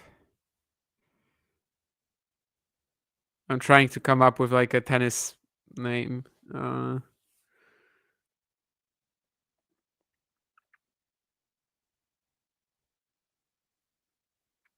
I don't know. You'll have to tell me. I'm blanking on this. Oh, Ferguson. Okay. Yeah, I mean, what Ferguson in his prime? I think he was pretty impactful, right? Both for Aberdeen and then for United. Karen Dayhill, by the way, is a hilarious error, but yeah. But that's a very good quote actually from him. When I started reading what you said here, I was expecting him to say something otherwise. That like, even if you're the number one in the world, you still need a coach, and that's actually that's very right. I very much agree with this opinion. Of course, Darren on the Sinner team with Simone Vanozzi, who was constantly forgotten about. Like, he was more responsible for the mental stuff, right? So they kind of had like a split of roles there. And I guess that's the type of coach that you can always need. But maybe that kind of coach can also be substituted by like a psychologist or mental coach or whatever. And it's the technical coach that after a certain point you probably don't fully need, unless you're trying to like really switch something up in your career. I think with Djokovic, we were always saying this, right? Especially about the Ivanisevic partnership, that like at first there was a clear idea in mind there for Goran to work on the serve. But after that, it just kind of became, he was a member of the team. He was someone to talk to, but not much more really, which is natural. It wasn't the fault of Novak or Goran. Kind of similarly, I think it was for Ljubicic, right? With Federer, that like and Edberg earlier was different because of course he was one of the idols for Roger, and like there was a clear serve and volley net approach orientation for him in 2014-15 when he didn't feel like his baseline game was good enough. And then of course Ljubicic is brought in as like the neo backhand coach, but after a couple of years there wasn't any need for that anymore in 18-19, right? It was just I'm off, by the way. Same. Just end the stream when you're done, yeah? Okay. Cool. You can see his interview on the Tennis Insider Court interviews from Caro. Darren Cahill. Okay, maybe I'll listen to that. as I've said a few times, I think I don't really listen to too many podcasts. I actually listened to one with Felix Mischker recently. I was like, Control the Controllables, or whatever the name of the podcast is. The older guy was yapping a little bit too much, to use some modern slang here. But yeah, I still was enjoying it. I just put it on while running, so it was fine. And I think Garcia also did an interview with Świątek, right? But I'm not sure I can handle an entire like hour or whatever it is of Świątek saying 100,000 times. So I don't know if I'll be listening to that. But Darren Cahill could be interesting. And I love this quote you said you gave us here about at the end of the day, coaching is teaching a player not to need a coach anymore. By the way, I haven't been mentioning the match too often. It's 2 games all now. I have to say I'm pretty impressed with how ballsy Kecmanovic is with his hitting today. Some backhands taken really early. I mean, he's really not giving Kasper an easy time in the baseline rallies here. Miomir can sometimes fall into the trap of basically being just solid on both wings and doing nothing with his shots realistically, but I don't think that's what he's doing today. This is also a massive forehand cross. The position was tough. He had to like fall backwards a bit. Yeah, good stuff. This is the kind of Kecmanovic we love to see. And unfortunately, the one that only really appears in a few events every season. I do think he was very unlucky in Indian Wells, though, to lose to Grigor right away, right? I mean, could have had a much, much, much easier draw there.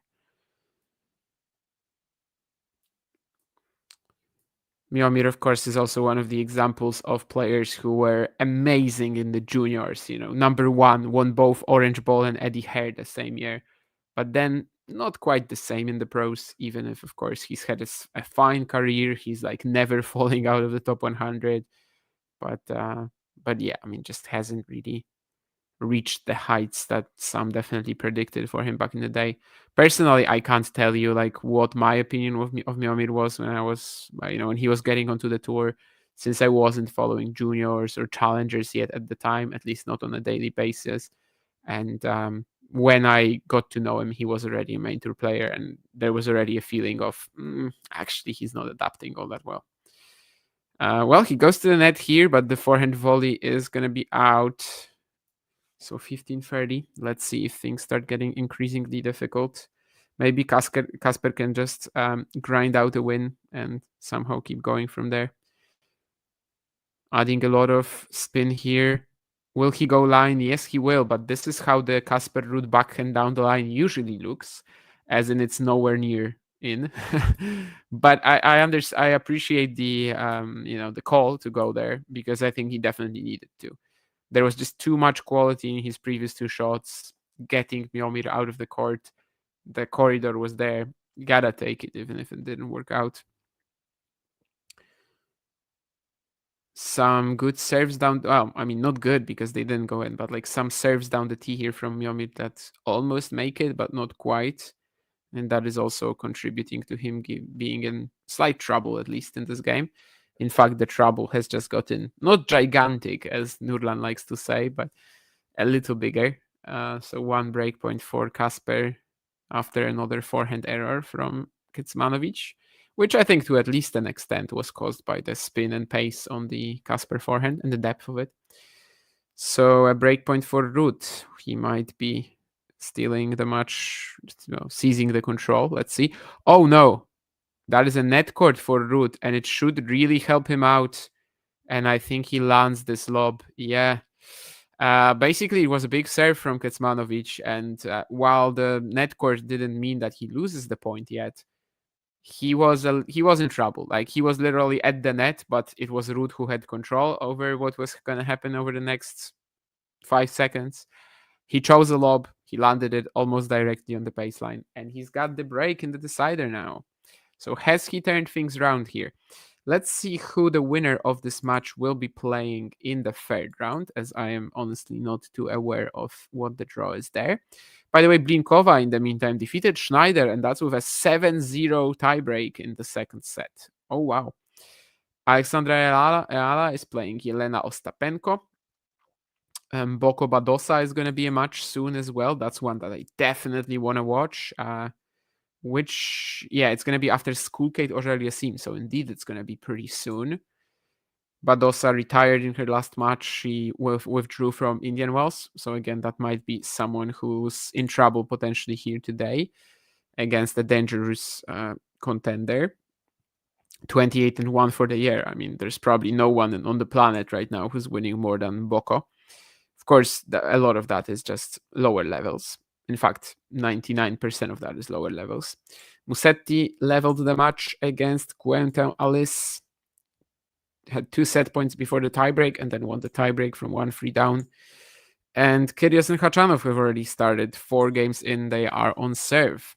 Yeah, I'm definitely going to just see that Kasper Miomir match until the end and then log off in terms of the stream. But yeah, hopefully you will enjoy a bit more from us today, considering that the Cina Dimitrov match, of course, that was not that long. I mean, we knew that it was a possibility, but I guess I was expecting at least maybe 90 minutes of action from Grigor and Federico. Unfortunately, we didn't get that. It kind of tempts me to say Fede. I don't know if they shortened like this. Obviously, they do in the South America, right? So like Fede Derbonis, Fede Coria, Fede Valverde, to use a football example. I don't know if this is also how they do it in Italy, but I would assume so. Why not? Is there a tennis player named Federico? Other than from Italy, I mean, from Italy, other than Cina. Federico. I'm not coming up against with anybody right now. Fausto Tobacco is the only one on my mind for some reason, but obviously that's a different F name. Well, that's some good serve +1 play from Kasper. Right now, he seems pretty much like in control of these conditions, which is definitely good to see for him. Last year, a big talking point was the fact that he needed to start playing like a lot more aggressively, and I guess typically when he does that, that's when he's at his strongest.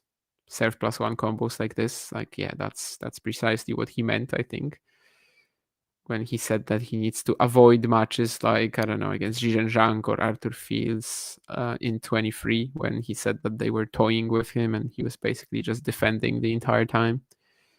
Kecmanovic is a bit of a wild machine, though, right now on the forehand. I guess that's also the difference, right? I mean, the issue potentially that he runs into sometimes. We mentioned that he is much better when he's going for his shots, but at the same time, losing the control on them might be a big...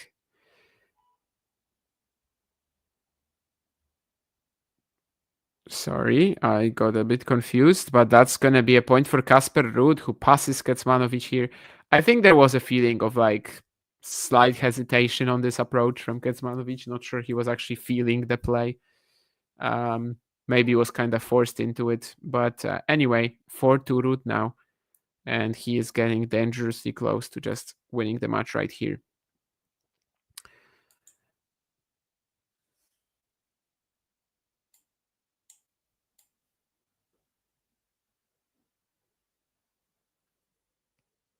Quick thoughts on Ostapenko versus Eala, the teenage Filipina prospect. I mean, Alex Eala is another one of these prospects who were prospects years back, but now it's getting increasingly clear that she doesn't have much in her game. It's Ostapenko, though, so you can beat her, like literally anything. Anyone can beat her, but I don't like how Eala is developing. I think she's another example of a player who got super high, super quickly to like the top 200. And by this point, I'm kind of struggling to call her a prospect. I just don't see anything in her game right now. Like, yeah, sure, she's a lefty. She controls the ball pretty well, but how is she better than, I don't know, Leila Fernandez, who has a better version of the same game and still no like big title winning potential for the most part? So, yeah, I think it's kind of time to stop calling her a prospect, even, to be honest. I'm sorry if it's brutal, but she was a prospect in 2021 or 22, and I don't think she's playing that much better since these days, you know?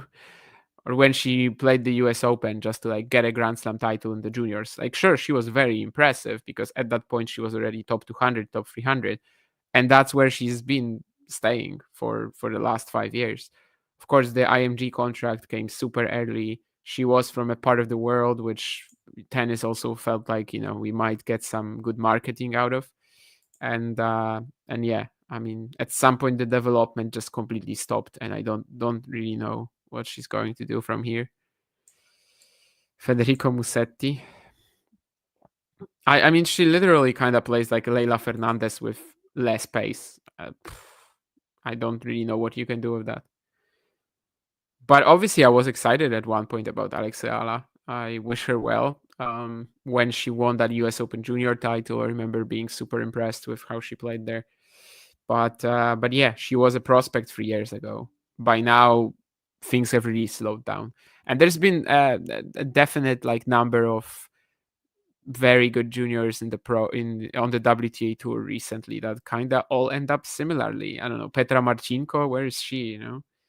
Or well, her opponent from the Australian Open final, maybe Sofia Kostulas, I was less excited about. But Marcinko, I mean, she seemed like a surefire top 100 player so soon, and then yeah, it's just not coming together whatsoever.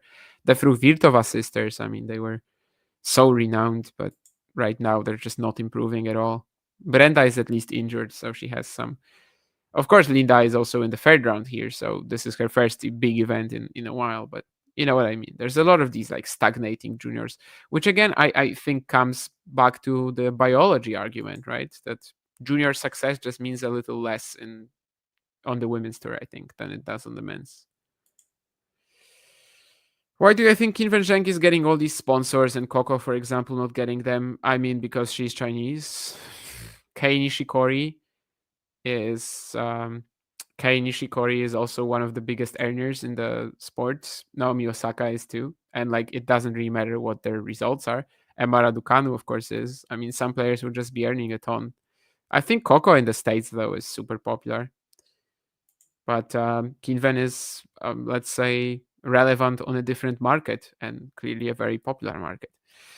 I think I'm willing to give Yamrichova some more time, but I am kind of starting to get a bit worried too. Of course, it's very early to get worried about her, but I don't know. At this point, I'd say that they are definitely starting to get exceeded by someone like Mboko, for example, right? Who's playing Badosa right now, who's starting to play Badosa right now. And you watch her, and in the juniors she was fine too. She was winning doubles slams. But obviously she was never the kind of prospect that you would think Ayala is, or some of these other players, Marcinko that I mentioned. And yet right now she is 10 times better than Ayala or Marcinko. So obviously progress is not linear.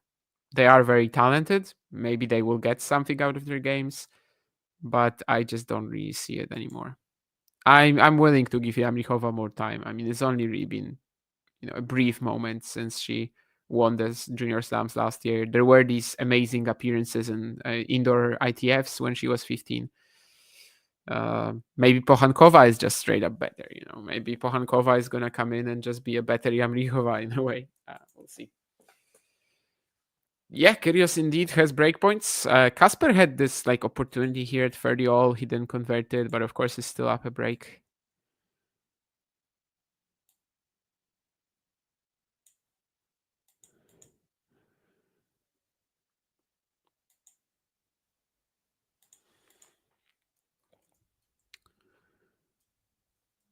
Where did you even watch Renata Yamrichova, Nurlan?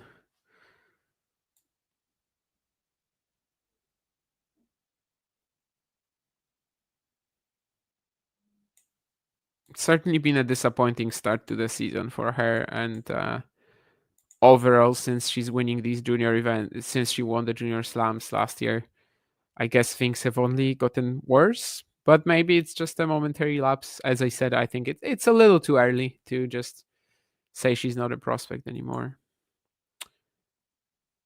She's 17. I mean, it would be ridiculous to say that she's not a prospect anymore. And of course, when we're talking prospects here, we're mostly just thinking big titles in the future or something like that. A lot of these players I mentioned, they can easily still be in the top 50 and then, I don't know, just be solid on the tour. Just not the kind of achievements that people thought they would get at some point earlier. or they could potentially get. But yeah, of course, progress isn't linear, and at some point we can only kind of like rely on what we see, what was given to the players naturally, and what was given to them through their years of training. But that training is, of course, continuing, and it might go in so many different ways. Sometimes the body is an issue as well, of course. Let's see. Love 15 here. Casper trying to absorb some pace on the backhand, but I don't think he's going to make it. One thing that I probably should have done on the changeover, but I forgot. But I was very actually excited to see how did that breakpoint look in the second set at 3-4. Did Miomir have any chances there? Actually, there was 2 breakpoints even. Okay, so like the match was almost done there. What did Casper do though? Okay, put away the +1 forehand with a lot of spin. I think it was pretty close to the line as well. Kecmanovic got a bit frustrated by that. And then the next point. Again, lots of spin on the forehand from Casper, goes inside in. Okay, that was a really long rally as well. Miomir shanks his forehand, but it's in. It's a very long forehand trade. Most of the shots are played off the forehand from both players. Now they switched it up to backhand, cross court. Casper goes for an... Wow, I mean, that was an insane point. The drop shot actually from Ruud was pretty poor. And Miomir dumped his smash into the net. Oh, wow. So that was the break point there. That is insane. Anyway, he will have 2 breakpoints right back. So let's not right back, but 2 level in the third set here. So let's give him a chance. But these were more wild than I was expecting. So 3-6, 3-4, 15-40 down. That was Casper Ruud in the second set. One of the points, he plays a +1 forehand that is like, has so much spin that it goes inside the line, but it's a bit too close for comfort. And the second, it's a super long rally. He finally plays a drop shot, which I think was just a way to bail out, really. And Kecmanovic goes to the net. He has so much time on the smash, and he dumps it into the net. Oh, wow. Yeah, and now the first breakpoint is also saved by Casper with a great combination. The inside in directly on the line there. This time not as much, of a frustrated reaction from Kecmanovic, but I mean, that was just too good. There's not much you can do about that. And let's see the second breakpoint. The point has started. It's Casper with the aggression early. And yeah, I think he should be getting this. Although a smash, okay, it wasn't that easy. But yeah, just a combination of 2 strong forehands and then the smash. From the very start of the point, he was in control and he just took it all the way until the end. But yeah, this is brutal. I was not aware that Miomir had 2 such good opportunities. I knew that he had a break point, actually. I thought it was just a singular one, but also 2 such amazing opportunities. Jesus. Will be a brutal loss for him if he doesn't get it done. Of course, it's not a guarantee he would have served it out at 6-3, 5-3, but not to get that chance. And then again, we've got a +1 forehand from Ruud. That's basically the service is really good for him. The third set, 14 winners to 6 in the decider from Casper. Of course, 6 is the winner count of Kecmanovic. That's what I mean.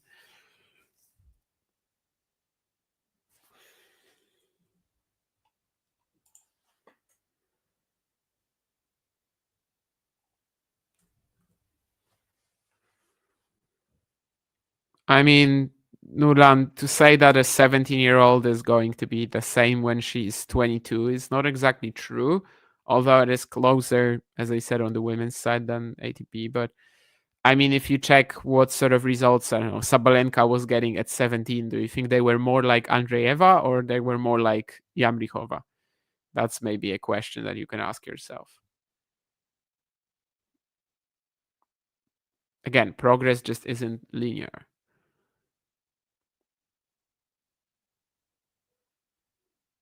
I just don't, I was a little harsh towards Ala earlier, but yeah, I just don't really see what she can develop from here. In terms of becoming like a Grand Slam winner, at WTA 1000 winner. I think it's just been a few years when her game isn't improved. Third breakpoint for Kecmanovic here. But again, it's a great serve. The serve is really bailing Kasper out of trouble here.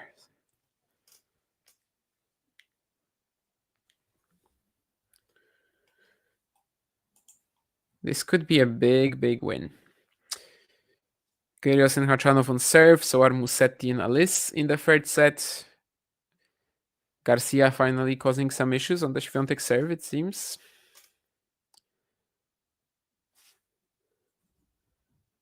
And Ostapenko double break up on Ala. Mboko lost her serve in the first game against Badosa. Mertens is up a break on Stearns. Let's see, deuce here. Kasper Ruud, this time he will be in trouble. Forehand squash shot. Tries to extend the point, but he's going to be late to that forehand. Kecmanovic giving himself, a bit of a fist bump. 6.5 minutes in this game already. I will say that the longer it goes, and if Kasper takes it, I don't see a way back then for Miomir. This really seems like last call. But he has that fourth break point. Maybe Kasper this time won't find the perfect serve. Well, it's not perfect. It's okay though. But it's more of a point starter than anything else. Well, Ruud had the down the line corridor on the backhand, but this time I guess I don't blame him for not going there. He's definitely attacking more. He throws in the drop shot. Kecmanovic will get to it, but Ruud is there. I think he was still a little too hesitant here. After this drop shot, I think Kasper should have been at the net quicker. Almost paid the price for it, but at the same time, he managed to make it back for the redrop from Kecmanovic. So I guess it's fine. But yeah, now 4 breakpoints.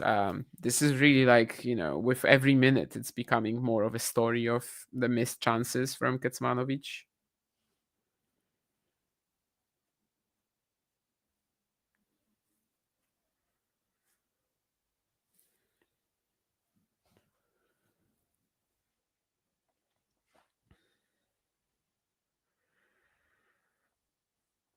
And yeah, breakpoints saved. In the second set, it was just these 2 that we mentioned just now. In the third set, it's 4 out of 4. Of course, this one game only.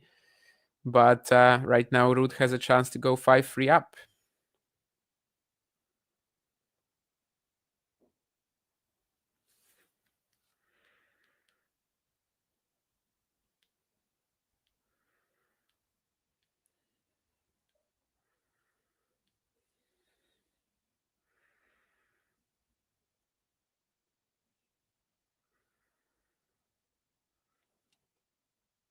Can Ruud finally claim this super long game? Throws in the slice, but Kecmanovic, wow, off that low ball, he just unleashes the backhand line. This shot has been really strong for him today. I feel like I've seen him miss a lot of cross-court forehands, but the backhand line is just mostly spotless, and it's keeping him in this game now. Obviously, it's a pretty common mental thing as well, right? That when you have chances, you can't do anything, but then when you're behind, that's when you start playing more, just loser. But yeah, that's an ace from Ruud out wide. Again, the serving has been very good for him. This set, this game, even despite 4 breakpoints he had to save, so many of them he fended off due to the quality of his serve and especially the forehands after that. So another chance for 5-3, almost 10 minutes in this game already. And Kasper should have that +1. Yep, it's perfect. 5-3. As I said, after 10 minutes in this game, I just don't know how Miomir can possibly overcome this, but let's see. Maybe we're writing him off a bit too quickly.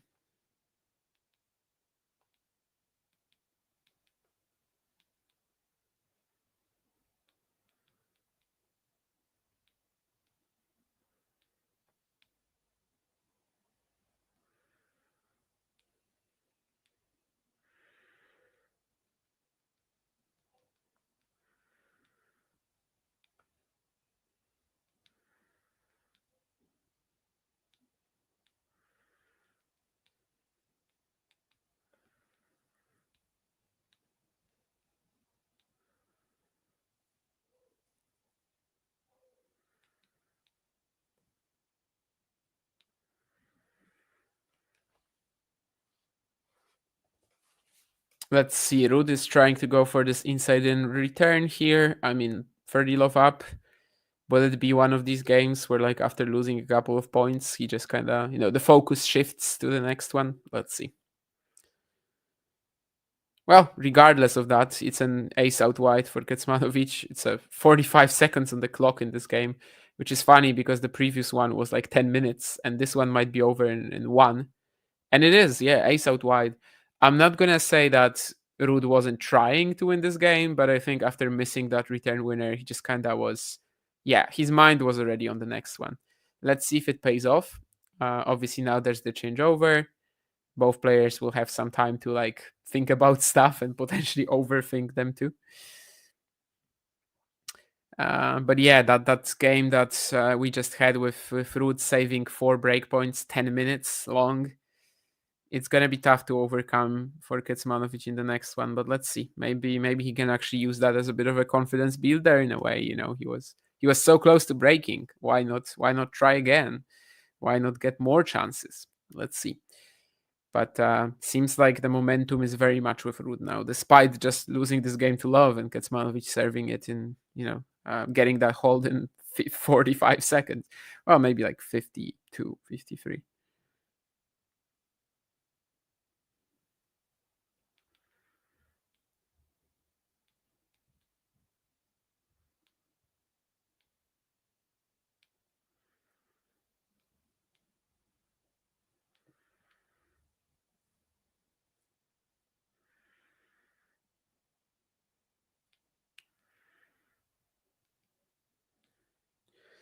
Yeah, if Kasper gets it, clearly it will be like a...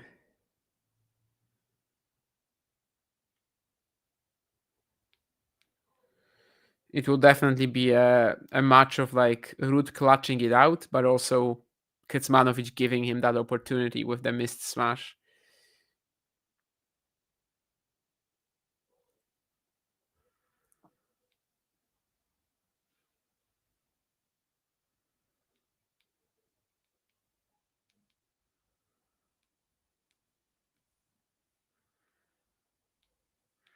And again, the serving is so good. Jesus. Just 3 points away now.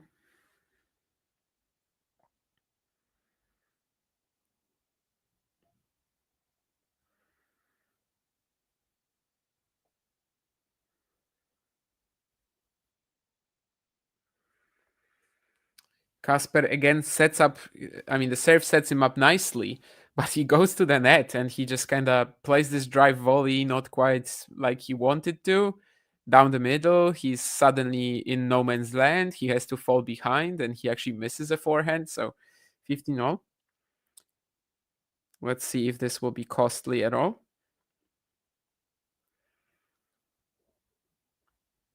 Okay. Kecmanovic on the offense, trying to hit this backhand cross, and I think he just missed it. That's brutal, because he did everything right here. Just misses that final shot by the narrowest of margins. 89-89, by the way, total points won. As we are so close to Ruud ending the match, just 2 points away. This serve is into the net.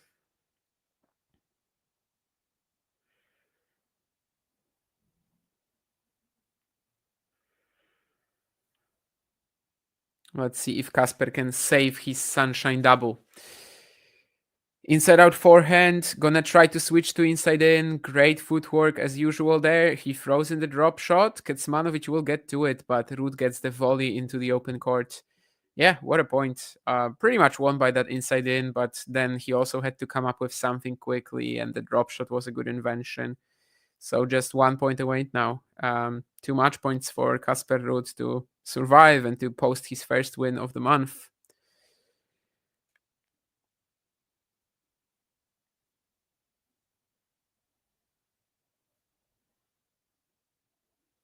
And you know what? I've been talking about the Ruud serve so much, and yeah, there was a reason to. He hits an ace out wide here, so 3-6, 6-4, 6-4. As I said earlier, Kasper saves his sunshine double. I think, obviously, if we go back to the breakpoints that Kecmanovic had at 6-3, 4-3, one of them, Ruud lands his forehand on the baseline, which Kecmanovic was definitely, you could see he was like visibly a little frustrated by that. And then the next point, it's such an incredible long rally. Kecmanovic gets the upper hand, he gets to the net, and he misses a simple smash. And that's kind of where the match ended, right? I mean, that's obviously there's so much more after that, but that's the point where, like, from there, Ruud grew increasingly confident. And I think that he started playing so much more aggressively. He has the balls to go for that backhand down the line in the late second set to get the break. There's also the just the entire third set of amazing serve and +1 forehand aggression. And also, yeah, again, 4-3, 4 break points, right? So that was, again, a big chance for Miomir, but I think Kasper was really as clutch as it gets in that game. So Ruud saves his Sunshine double. Kecmanovic, unfortunately for him, gets a loss that will sting. It will, simply because the chance was there, and he should have served for the match at the very least. Does he take it from there? We can't know that, but he should have been serving for the match at the very least. Musetti and Alice deep into the third set. Kyrgios Khachanov at 5-4. Garcia is actually pushing Świątek now in the second set. It's 3 games all, and she might be closing in on another hold, it seems. And what else do we have in store? Ostapenko and Eala getting closer. Mertens 4-2 up on Stearns. Badosa 3-2 with a break on Boko. That's where I'm gonna leave you pretty much, but I'm also going to check the comments first, of course. I cannot see a WTA player doing what Gael is doing at age 38. I mean, Serena was amazing at about 40-ish. Generally, women tend to retire earlier because, of course, pregnancy is just a bigger impact on their bodies. And if they want to start a family, they either have to retire or take long breaks. But, well, we have Tatiana Maria still in the top 100 with a weird playstyle. And, like, she's not exactly, Gael Monfils in terms of her talent or her stature. I think it's possible. I think a lot of them just decide to call it earlier, but it's possible. Vera Zvonarieva was playing some amazing tennis at 40s from time to time. Who's the, like, oldest top 100 player on the WTA right now? Azarenka is 35, but yeah, I guess this season so far is pretty poor for her. But yeah, Zygmunt Maria is 37. Shuai Zhang is 36. Jesus. Yeah, I don't think... I think it's technically possible. I think a lot of them just decide to call it a bit earlier, but I believe it's technically possible for someone of Monfils' potential to do it at 38 as well. If me and Damien go into the... Oh my.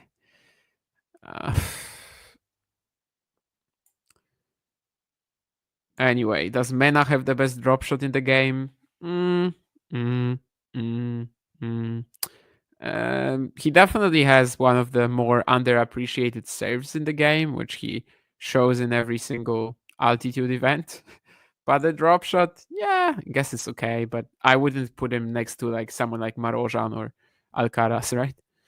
Like, no, it's not the same level. Lau is very right to point out that Medvedev Munar is unlikely to be a fascinating encounter. We'll see how it goes, but I will only be turning that on when if it gets close. We have some French à bientôt in the chat, and that's indeed also what I will be saying right now to you guys. So thank you for the stream. We watched Dimitrov Cina and we watched Ruud Kecmanovic. I mean, we kind of did 2 matches in 2 hours. The king of effectiveness, Damian Kust. Anyway, thank you to everybody who joined, and that was cool. Yeah, that was about the WTA, so Wawrinka doesn't count. The whole point of Ozan was making was that he doesn't think any woman could do what Monfils is doing in the moment. So yeah, anyway, I'm gonna call it here.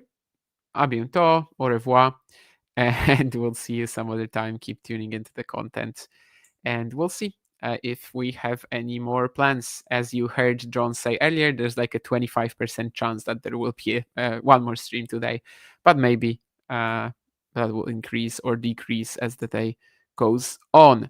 See you later, Ozan. See you later, Lau, Jake, and everybody else who was here. Once more, thank you, and bye.